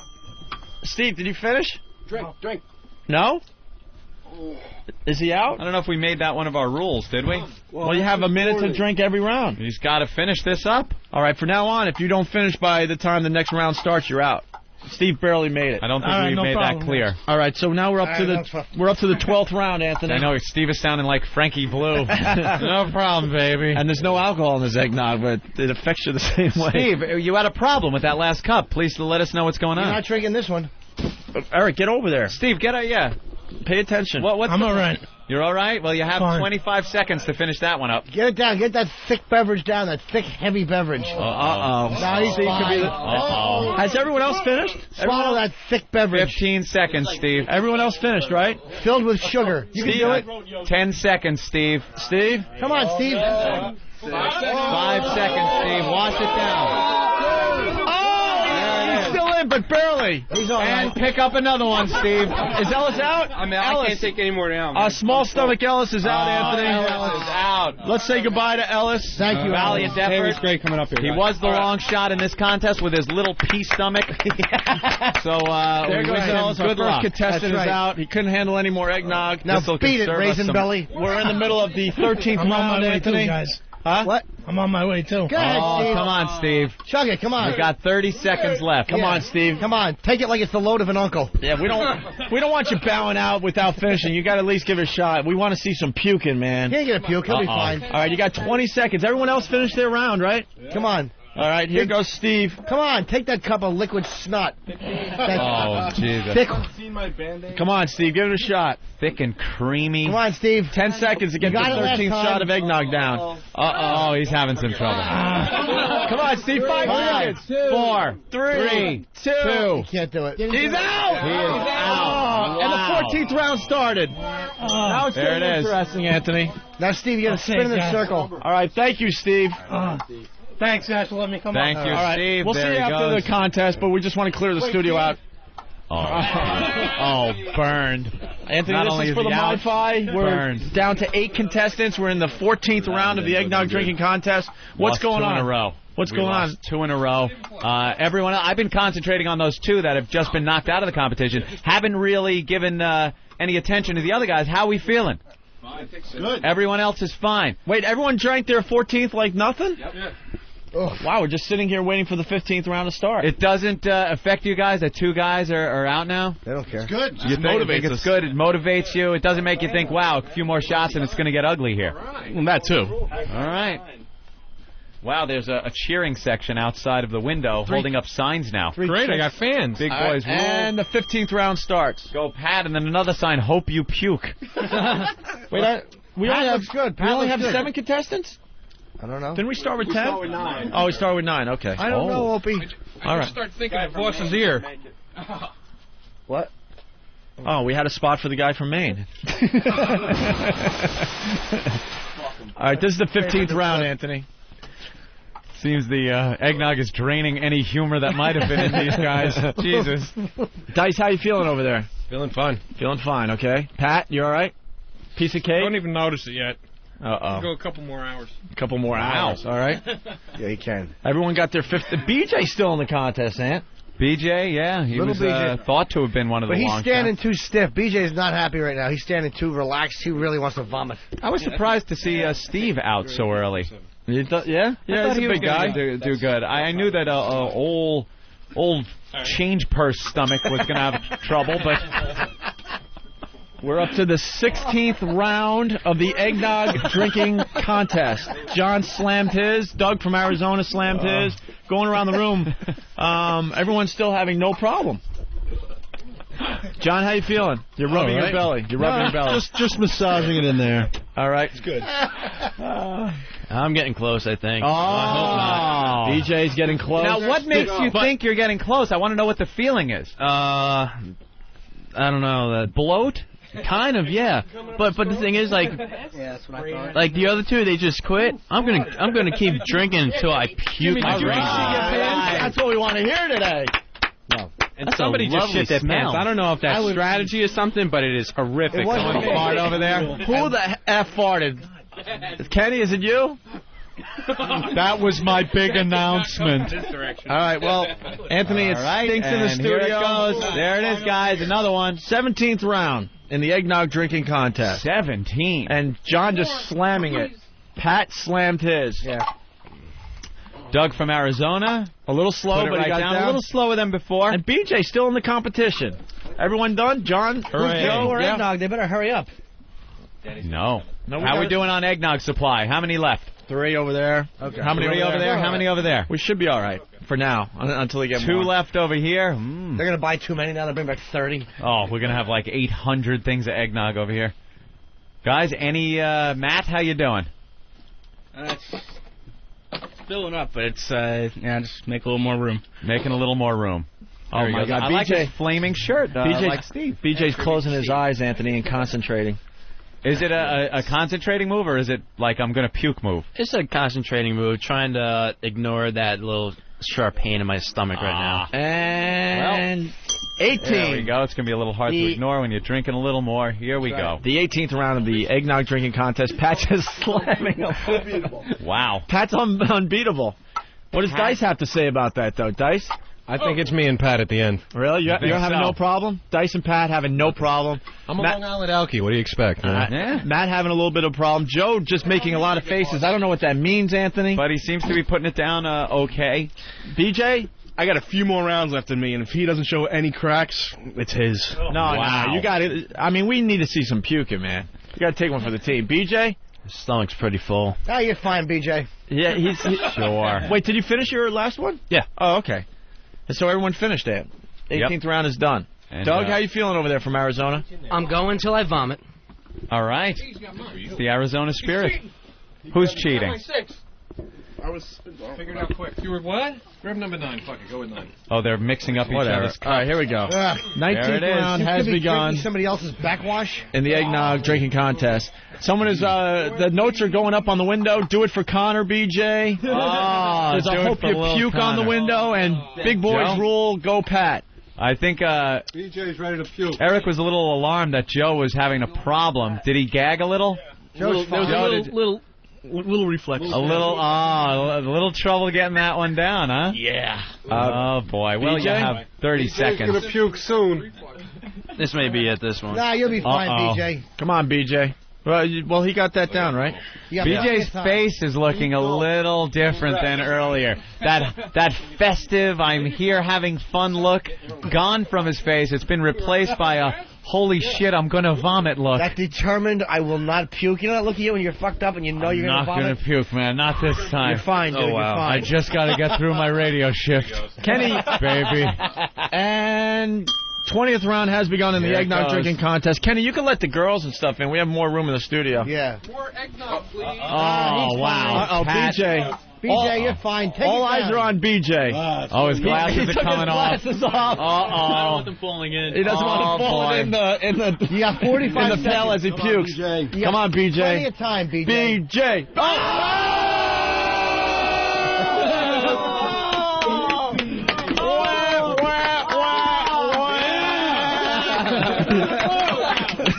There it is. The Try to first. finish this so I can puke more. Yeah, you can. Go ahead, BJ. Sure, you got 20 seconds. Everyone else finished the 20th round. BJ, we're going to have to say goodbye to BJ. Like a champ, he's finishing up the 20th What cup of a eggnog. fucking good sport he is. What a good egg. What a trooper, Let's hear man. it for BJ. Whackbag.com. Whackbag.com, yes. Our first vomit release. That was a pretty puke. That was a good one.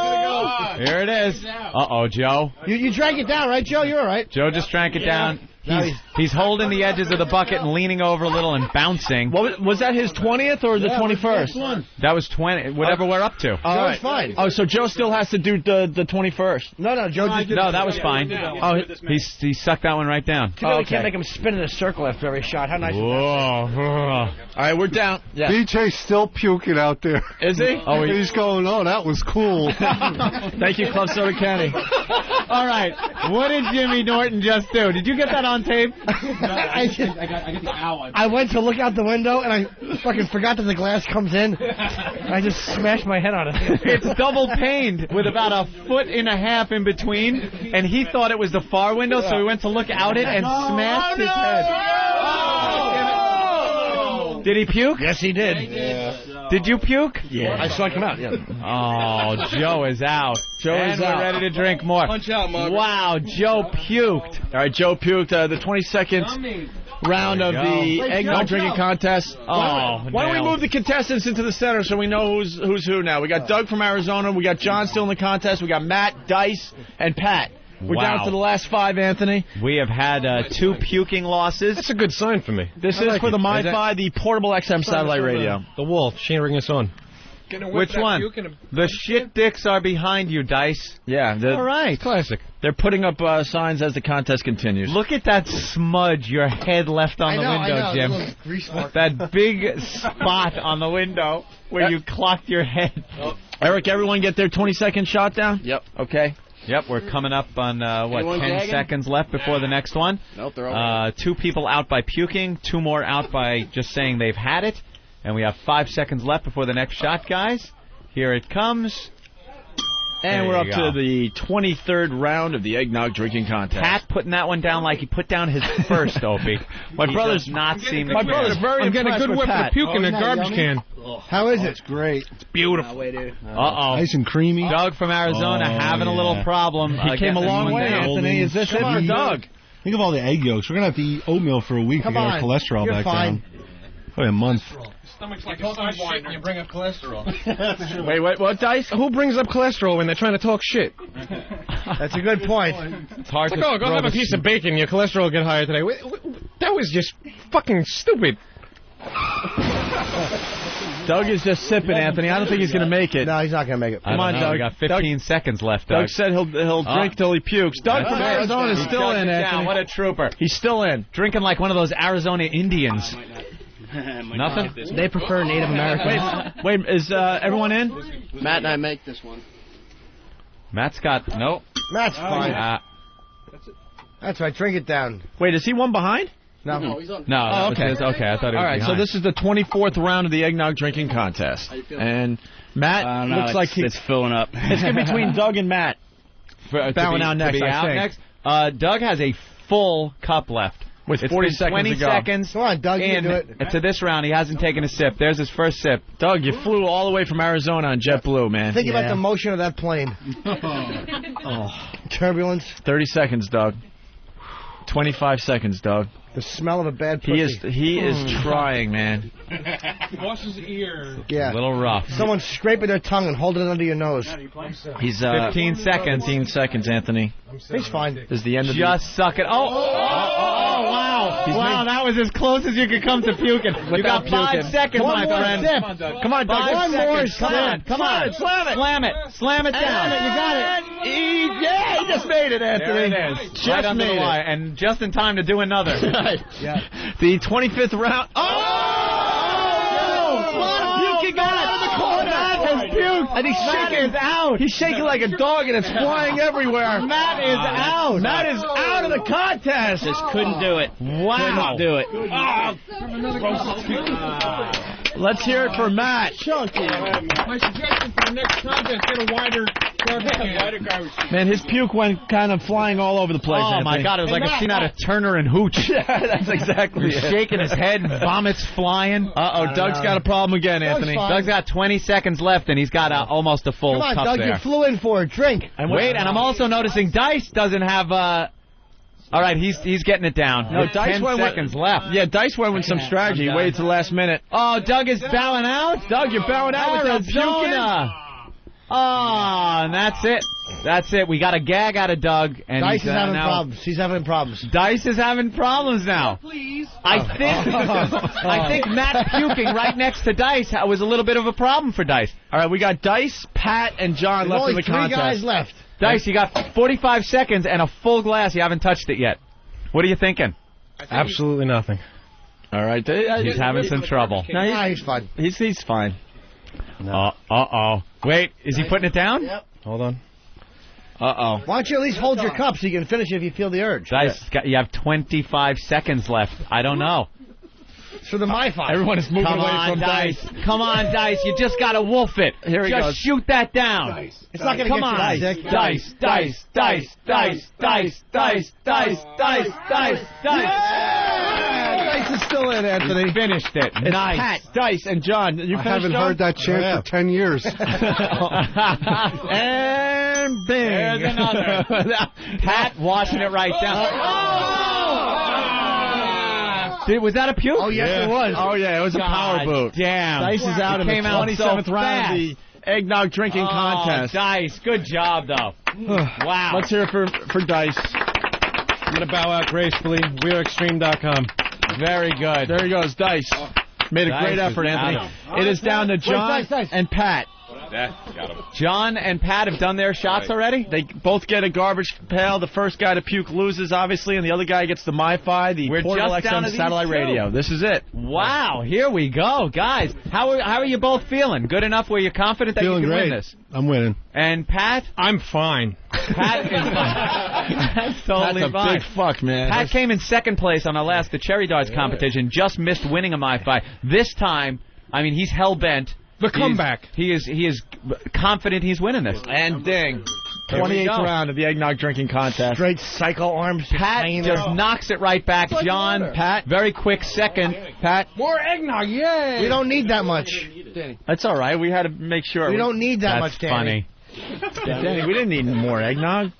John, you got it down, right? All right, they both got it It's down. all down. They have their next shot in Hold their on. hands already. Hold on. Interesting. How many more shots you guys think you could do? How many you got? Pat's feeling no ill effects from this I don't know, whatsoever. though. It might be strategy. Just another day for me. John, are you feeling any ill effects? I'm definitely feeling it, but You're I feeling can it. keep going. I think he's playing possum. He's hurting. You think he's hurting a little bit? He's hurting. All right. And John, where are you from again? Connecticut. Connecticut, and Pat's from Moonachie. Jersey and Connecticut. Represent. I got diabetes, but I got 9 more toes. Oh, wow. That wasn't bad, though. I like him. He takes a lot of practice swings. And, guys, look what time it is. 29. This is how many shots Jim from PA, who's on the phone, thought the winner would do without puking, by the way. Wow, Pat knocks it right back. John, a little slower drinking than Pat. Not it's like as a big. 2-gulp thing, Yep. or 3 maybe, and then Pat just knocks this back like it's nothing. Because I have not yet begun to drink. Wow. All right, what was that? 29. That was 29. That was 29. We're coming up on our 30th shot. That is 60 ounces of creamy, thick, viscous Land O'Lakes eggnog. When Pat's walking down the street, people just point at him and say, "There's Pat, the best there's ever been."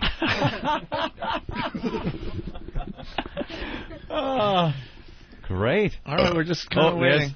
Pat letting off a little Rumbling steam. from Mount Vesuvius. And John has a posture to him that looks a little uncomfortable. Yeah, he's not moving as we start Leaning the 30th over round a little. of the eggnog drinking contest. 30 double shots of eggnog, Anthony. 2 gulps for I'm in the Pat. mood for some eggnog. Thank you. He just takes that other cup, waiting. Good day to you, sir. You know, it really makes you appreciate the athleticism of these two when you see how easily the others were knocked out. That's the difference between the people that came and might have thought they had a chance and the true champions in eggnog drinking, Opie. I'm really amazed that these guys are so above and beyond the guys that have been counted out. Pat? And I didn't think I'd accomplish anything in life. But this. John? All right. Oh, man, John, Yeah, I'm rooting for you. Come I'm on. getting there, Don't let but this big I'm not fuck done beat yet. you. I'm not done yet. All right, Not done. Here we go, Anthony. We're just about ready for the 31st round in the eggnog drinking contest. You know, I like There we Pat, go. but I would like him to be the Susan Lucci of my fives, you know, where he's always in it, but just can't seem to pull it off kind of thing. They both got it down pretty easily. The Buffalo Bills of my fi. A lot of burping going on. Size 14. Size 14. Size 14. We haven't played that in a while. I need some help, would you? Would you? Would you? Pat? I got nothing. It puts the eggnog in its belly. Does She this every spilled my minute. eggnog. Whoa. This is like the lull before the storm, Anthony. They're just piling up, aren't they? Oh, it's the Autobahn in a fog. All right. Oh, God. John, head tilted slightly askew. He's bent over a little. Is it harder for you to stand up completely straight now? I think Pat has him psyched out. He might. All right. It is the 32nd round in the eggnog drinking contest. Aaron from Texas, this is what he thought the winner would do without puking, by the way. Wow. And right in the hand. No the problem, next one. John? It's getting there. Oh, It's man. percolating. Come on, John. It's Hang getting there. there. Hang in there, John. Are either of you getting a nauseous feeling? Yeah. Oh, really? I'm just starting. No, just starting to drink. Right. This is going to be a tough one. Holy shit. Let's say hi to Aaron in Texas real fast. Aaron, Yeah. they did 32 shots, no problem. Yes? Yes. That's too many. That's too much damn eggnog. I know. Well, the next guy, Jim from Illinois, can we get him on the line? Any of these guys on the line or no? He said that the winner would do 33 shots without It's puking. like Steve's closet on TV. Yeah, the big fire on the Parkway. All right, Anthony. A little Yes. lull in the action, but we're just about ready for All right. the 33rd round of the eggnog Another drinking one. contest. There it is. Yummy. That is just not even waiting. Pat just chugs it right. I hate Pat. Pat, how you feeling? Fine. John? He is built for this, John. Yeah, I might have to give it to him. I don't know. No, John. All right. No, John. John. Come on. John. Come on, John. I finished my last one. I can try another. Yeah. Uh-oh. Pat has to be feeling confident. You got to be feeling confident, Pat. Yes, I am. This could be a scenario where Pat is like the Yankees and John is like the Red Sox. You count them out. You think it's all over. Looks pretty much a done deal. Jim? Yeah. From Illinois, you might be out. They both did 33 shots. No. Yeah. One more. Come on, guys. One more. And here we go. We're just about ready to start the 34th round of the eggnog drinking contest. Jared, by the way, from Maine, who hates Ben, he said that the winner would do 35 shots. 35. He might be right on. Maybe. Pat, no problem Pat once again. just putting it right down. John having a... Come on, John. You have 50 seconds. You're Come fine. on, John. There you go. You're fine. There it John, is. no problem. John just put another one down. It's really a little tough. Well, we got some audio from the Tonight Show appearance. Opie and Anthony. It's great. They're like the hottest guys on radio. Wow, that's really nice. Opie and Anthony Show on XM Satellite Radio. It starts with an O&A plug before headlines. Opie and Anthony Show on XM Radio. Very nice. Tested. Leno approved. They plugged us like 3 times last night. Yep. The Opie and Anthony Show. The hottest show there is. It's the worst of the Opie and Anthony Show. Did I just fart? We're getting close to the 35th round of the eggnog drinking contest. Jared from Maine. What's up, Jared? John not picking up the cup after his... Got enough. I think it's coming. Hold on. Hold on. You can do it. Jared? Oh, boy.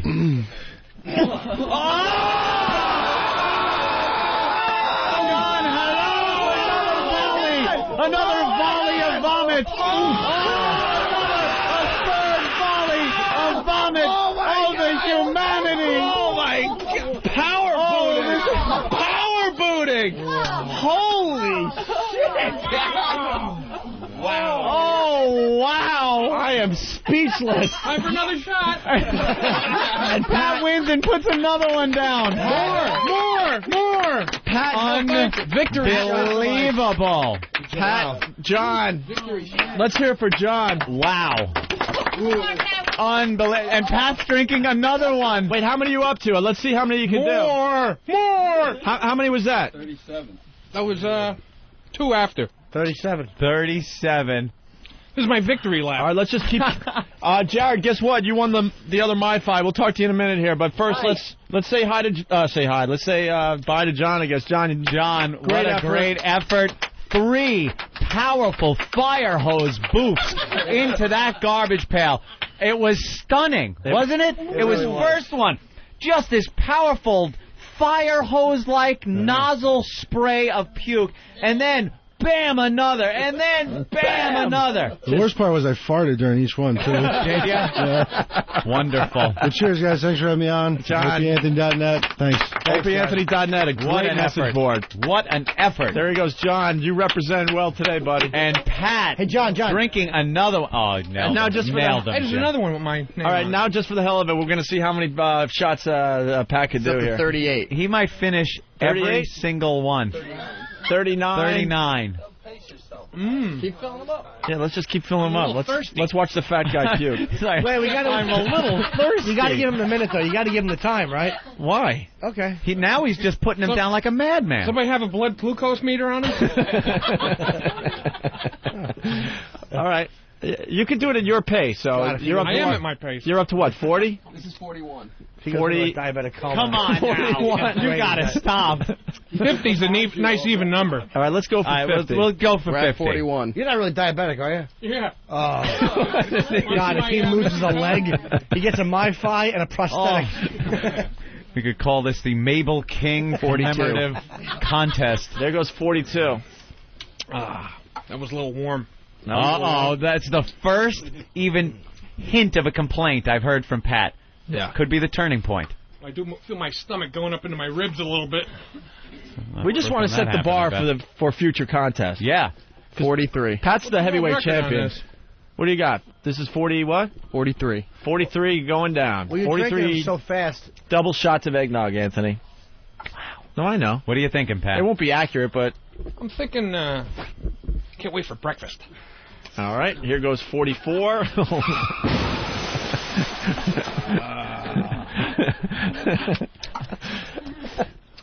Yeah? Anything? You're looking a little different, though. A bit peaked. Well, I'm a winner now. You won a MiFi. Yeah. Finally. Great if he throws up on it. Yeah. His shorts out, sparks flying out of it, puke. He's taking eggnog out of it. For How many is that, Eric? This is 45. 45 double shots of eggnog. Scraping puke off the display. Yeah, that nice, that new smell of electronics is ruined. You look His worried. Vile stomach. This is 46. 46. Double shots of All eggnog. right, you got to get to 50. Hey, I can pick up your tree. I got a nice big van.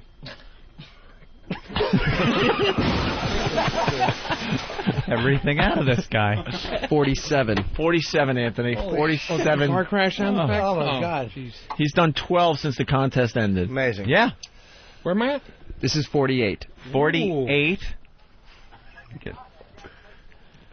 Two more left, and we'll just call it. No, I think he should keep going. Are you kidding? Till what? He won't be able to go Till past what?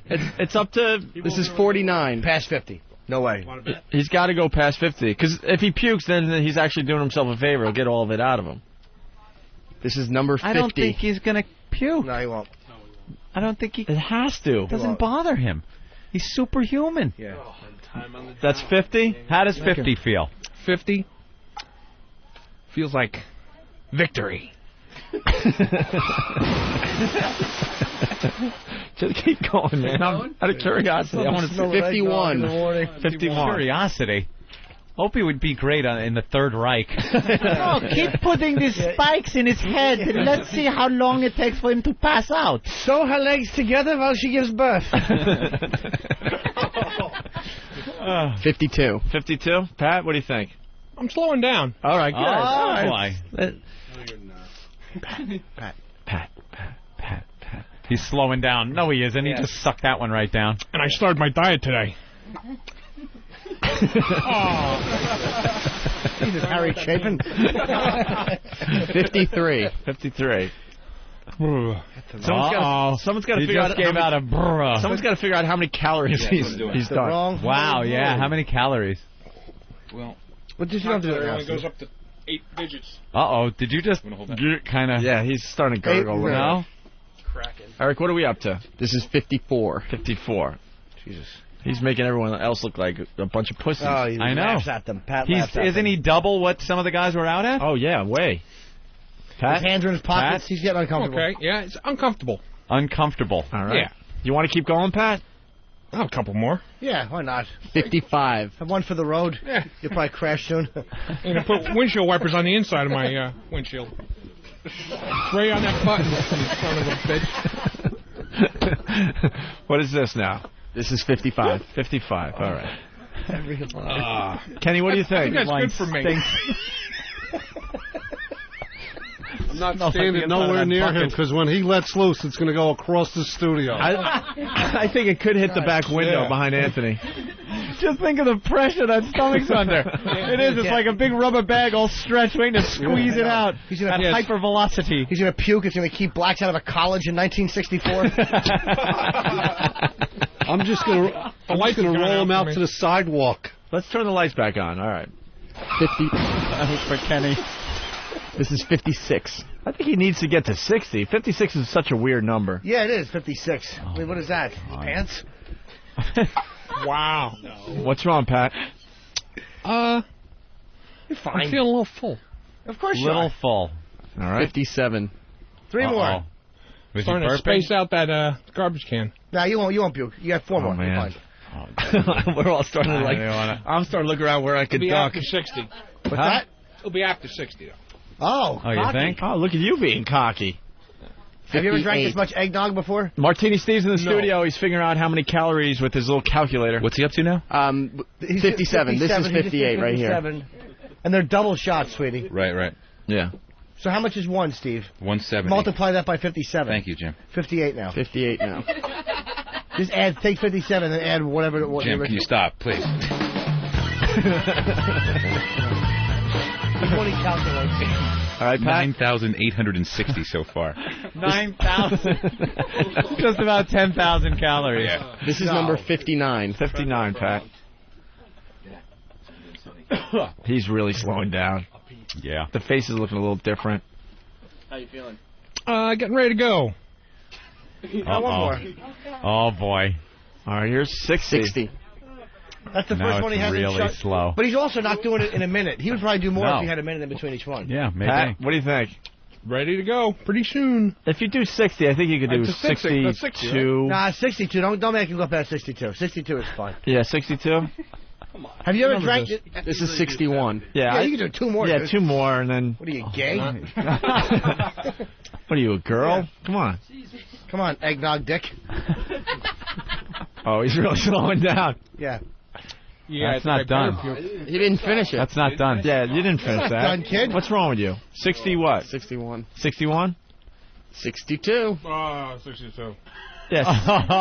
He's starting to really. Uh-oh. He's like William Holden looking at the coffee table. Oh my God, he just slammed 62.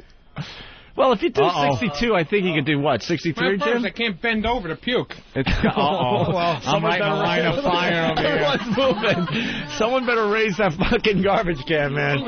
Look, dude, if you did 62, you can do 63. I mean, come on. It's only one more. What do you think, Pat? There has to be a Pat almost 63. doubled. Yeah, there has to be a grand finale. You can't just walk out after 62. It's such an odd number. It really is.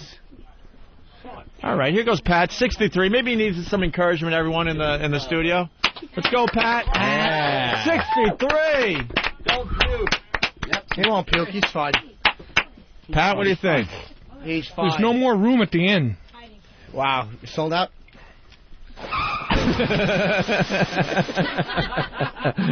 All right, what are we up to here? This is 64. 64. Done. Uh-oh. What does that mean, Pat? You can't just walk out after the 63 double shots of is eggnog. such a good I'm going to number. explode. You want a donut? Oh, yeah, this is going to be like from the Monty Python movie. Wafer thin. Wafer thin mint. All Got the right ta-ta, but the wrong ho-ho, Pat. Well, Pat, what do you think? I'm getting gas pains now. Yeah? Uh-oh. Gas pains. Oh, please shit your pants. All right. 64. I mean, he's so close to 65. 65 is that 65 is number. his max. He can't go over 65. That's his max. Yeah, I don't think. I think he's a pussy. He can't go over 65. He certainly can. No, he can't. No, 65. No, That's no. a fine number to Oh, stop wow. Hey, they're cheering outside. They want 70. 70 is such an even number, I think. 65. Be happy with 65. I don't know. They want 70 outside. The other contestants want 70. Well, that's true. BJ puked. He's fine. Yeah, BJ's fine. Look at him. They're all He's fine. smiling. What is he up to, Eric? This is 65. 65? Only 65. 65 double shots of eggnog. How many calories is he up to? Well over 10,000 now.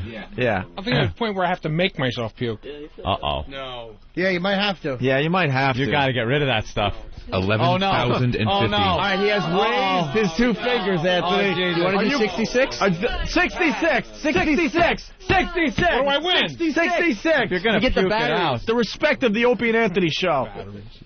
You're the champ. Here he goes, 66. You're raising the bar for a future contest here. 66 down. 66. Uh-oh.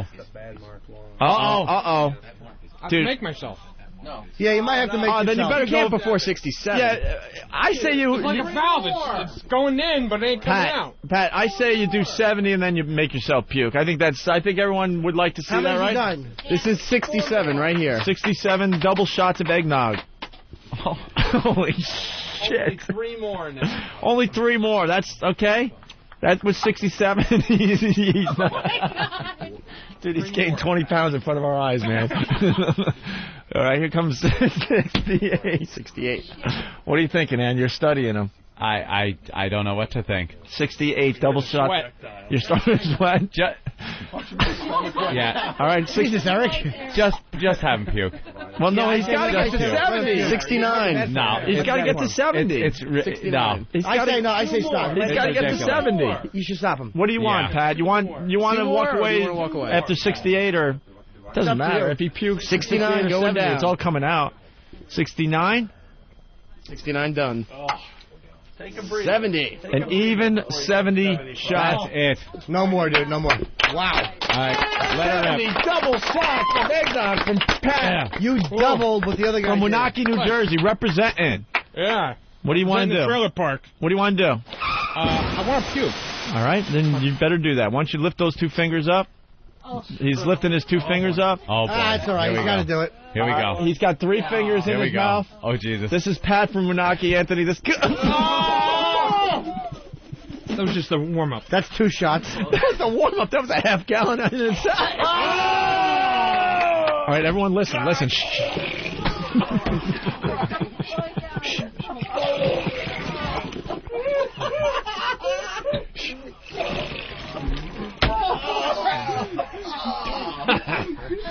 I'm a star. I don't want Eric's running out. He's going to puke also. Eric's going. Eric, come on. Eric's puking.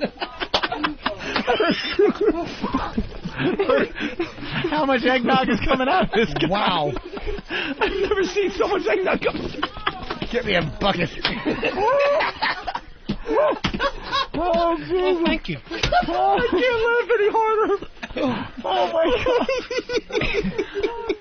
God. There's no way more's going to come out of this guy. Is that it, Pat? No.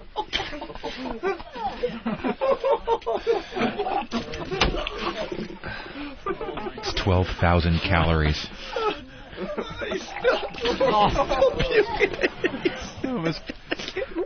Bad day to start a diet. Maybe he can get as many puke shots. All done. Oh, you're done? Yeah. Pat from Menaki, New Jersey. Thank you. Wow, was that a marathon puke? How do you feel, man? You all right? I feel better now. All right, cool. Holy S, he did 70 double shots of eggnog. He got it out, too. He got most of that out. Oh, yeah. That was a lot.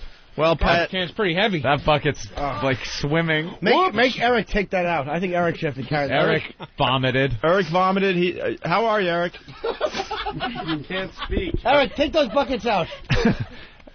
Uh-oh. Take that Right, bucket out. Eric. Smell it. Darren, get Eric on mic. Eric, what's up? No. What's the matter? I'm going to throw up. No, you're not. You're fine. Smell that Wait, hold wonderful on. puke smell. Just, Eric, be careful. Listen to that slosh around in there, Eric. Oh, wow. Wow. I was laughing so hard I couldn't breathe. Hey, I'll give somebody $10 to smell Pat's 2 fingers. All right. Go, High five.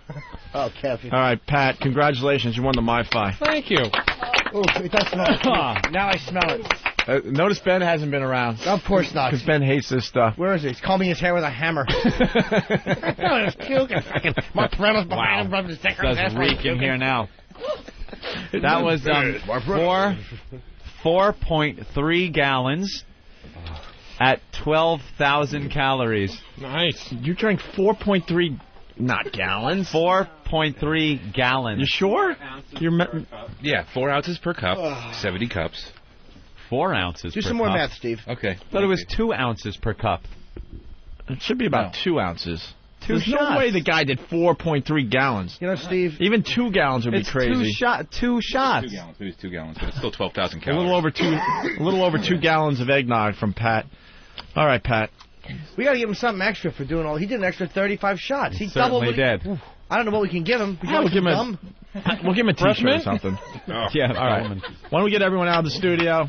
Pat is the winner of the eggnog drinking contest. Congratulations. Pat, any parting words? Pat, parting words? Yeah, Pat, what do you want to say? You won? I feel like the biggest loser.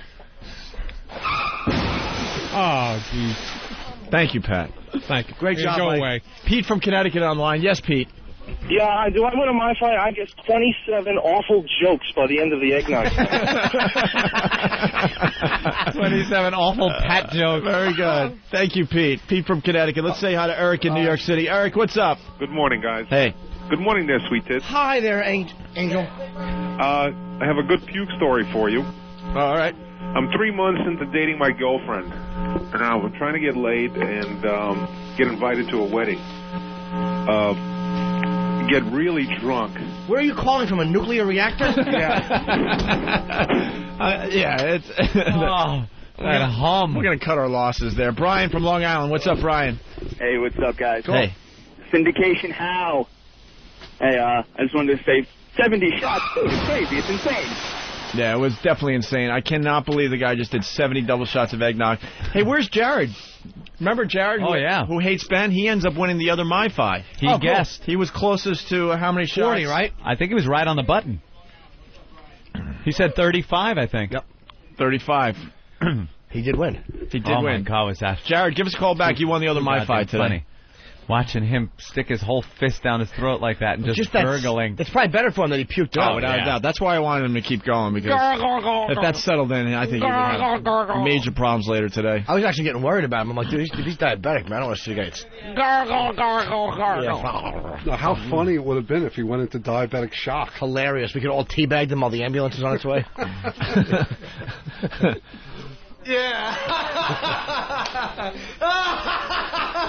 Yeah. Eric, you feeling better? Starting to, yeah. It really stunk, though, man. That's sloshing vomit. Oh, my God. Did you get a whiff of that, dude? Dude, how hard were you laughing? Oh, it's too goddamn funny. It was. How many times did he power boot? Like 10 times? It's got to be 10, and it was liquid. Did that pill get used? Yes. No. Shut up, Jimmy. All right, Jared. How you doing? Good. What's up, Jared? I won a MiFi. Yeah, you did. After all that, you won the other MiFi today. Awesome. So I guess we'll get some info from you. So stay on the line, okay? I already got the info. Oh, you do? All right. Congratulations. Anything you want to say to Ben? Ben, you're not a dick. Now Ben is kind of a dick because he blew off the whole contest. Is that the computer? He's probably answering your stupid emails. Yeah, let's get Ben in here. There's no puke in here. He can come back into the studio. Ben. I made a mistake, too. I only sent like 11 emails to Steve. All right. What is he saying? He's saying no. He's not coming in. He said he's doing stuff. Yeah, Ben has a serious problem with... Oh, that's right. He wasn't in here the whole time. No, he ran out as soon as the contest started. He went to screen the call. I think he's got to be in here for these contests. You're the boss open. I think that you and Ed can put your feet down. He should. All right, Jared. Congratulations. You won the other MiFi from Maine. I appreciate it, guys. I look forward to coming to the show, and you rock, Jimmy. Thank you, buddy. There he goes, Jared from Maine. Are we getting rid of all these people out here? I would say if they want to hang for the extra time, we're almost done. Yeah. They were probably going to want to take pictures and stuff like that, probably. Okay. The gurgling, splashing sounds of vomit. Well, you needed a rowboat going, a motorboat, a rowboat. Fucking asshole I am. A rowboat. Row. You stink. Rowboat. I can't find the clip. Shut up. A rowboat. You stink. All right. This is the end. What are you talking about? Of the worst of Opie and Anthony. Well, okay. Catch Opie and Anthony live from 7 a.m. to 11 a.m. Eastern with replays throughout the day on XM 202. Want more? Go to opieandanthony.com.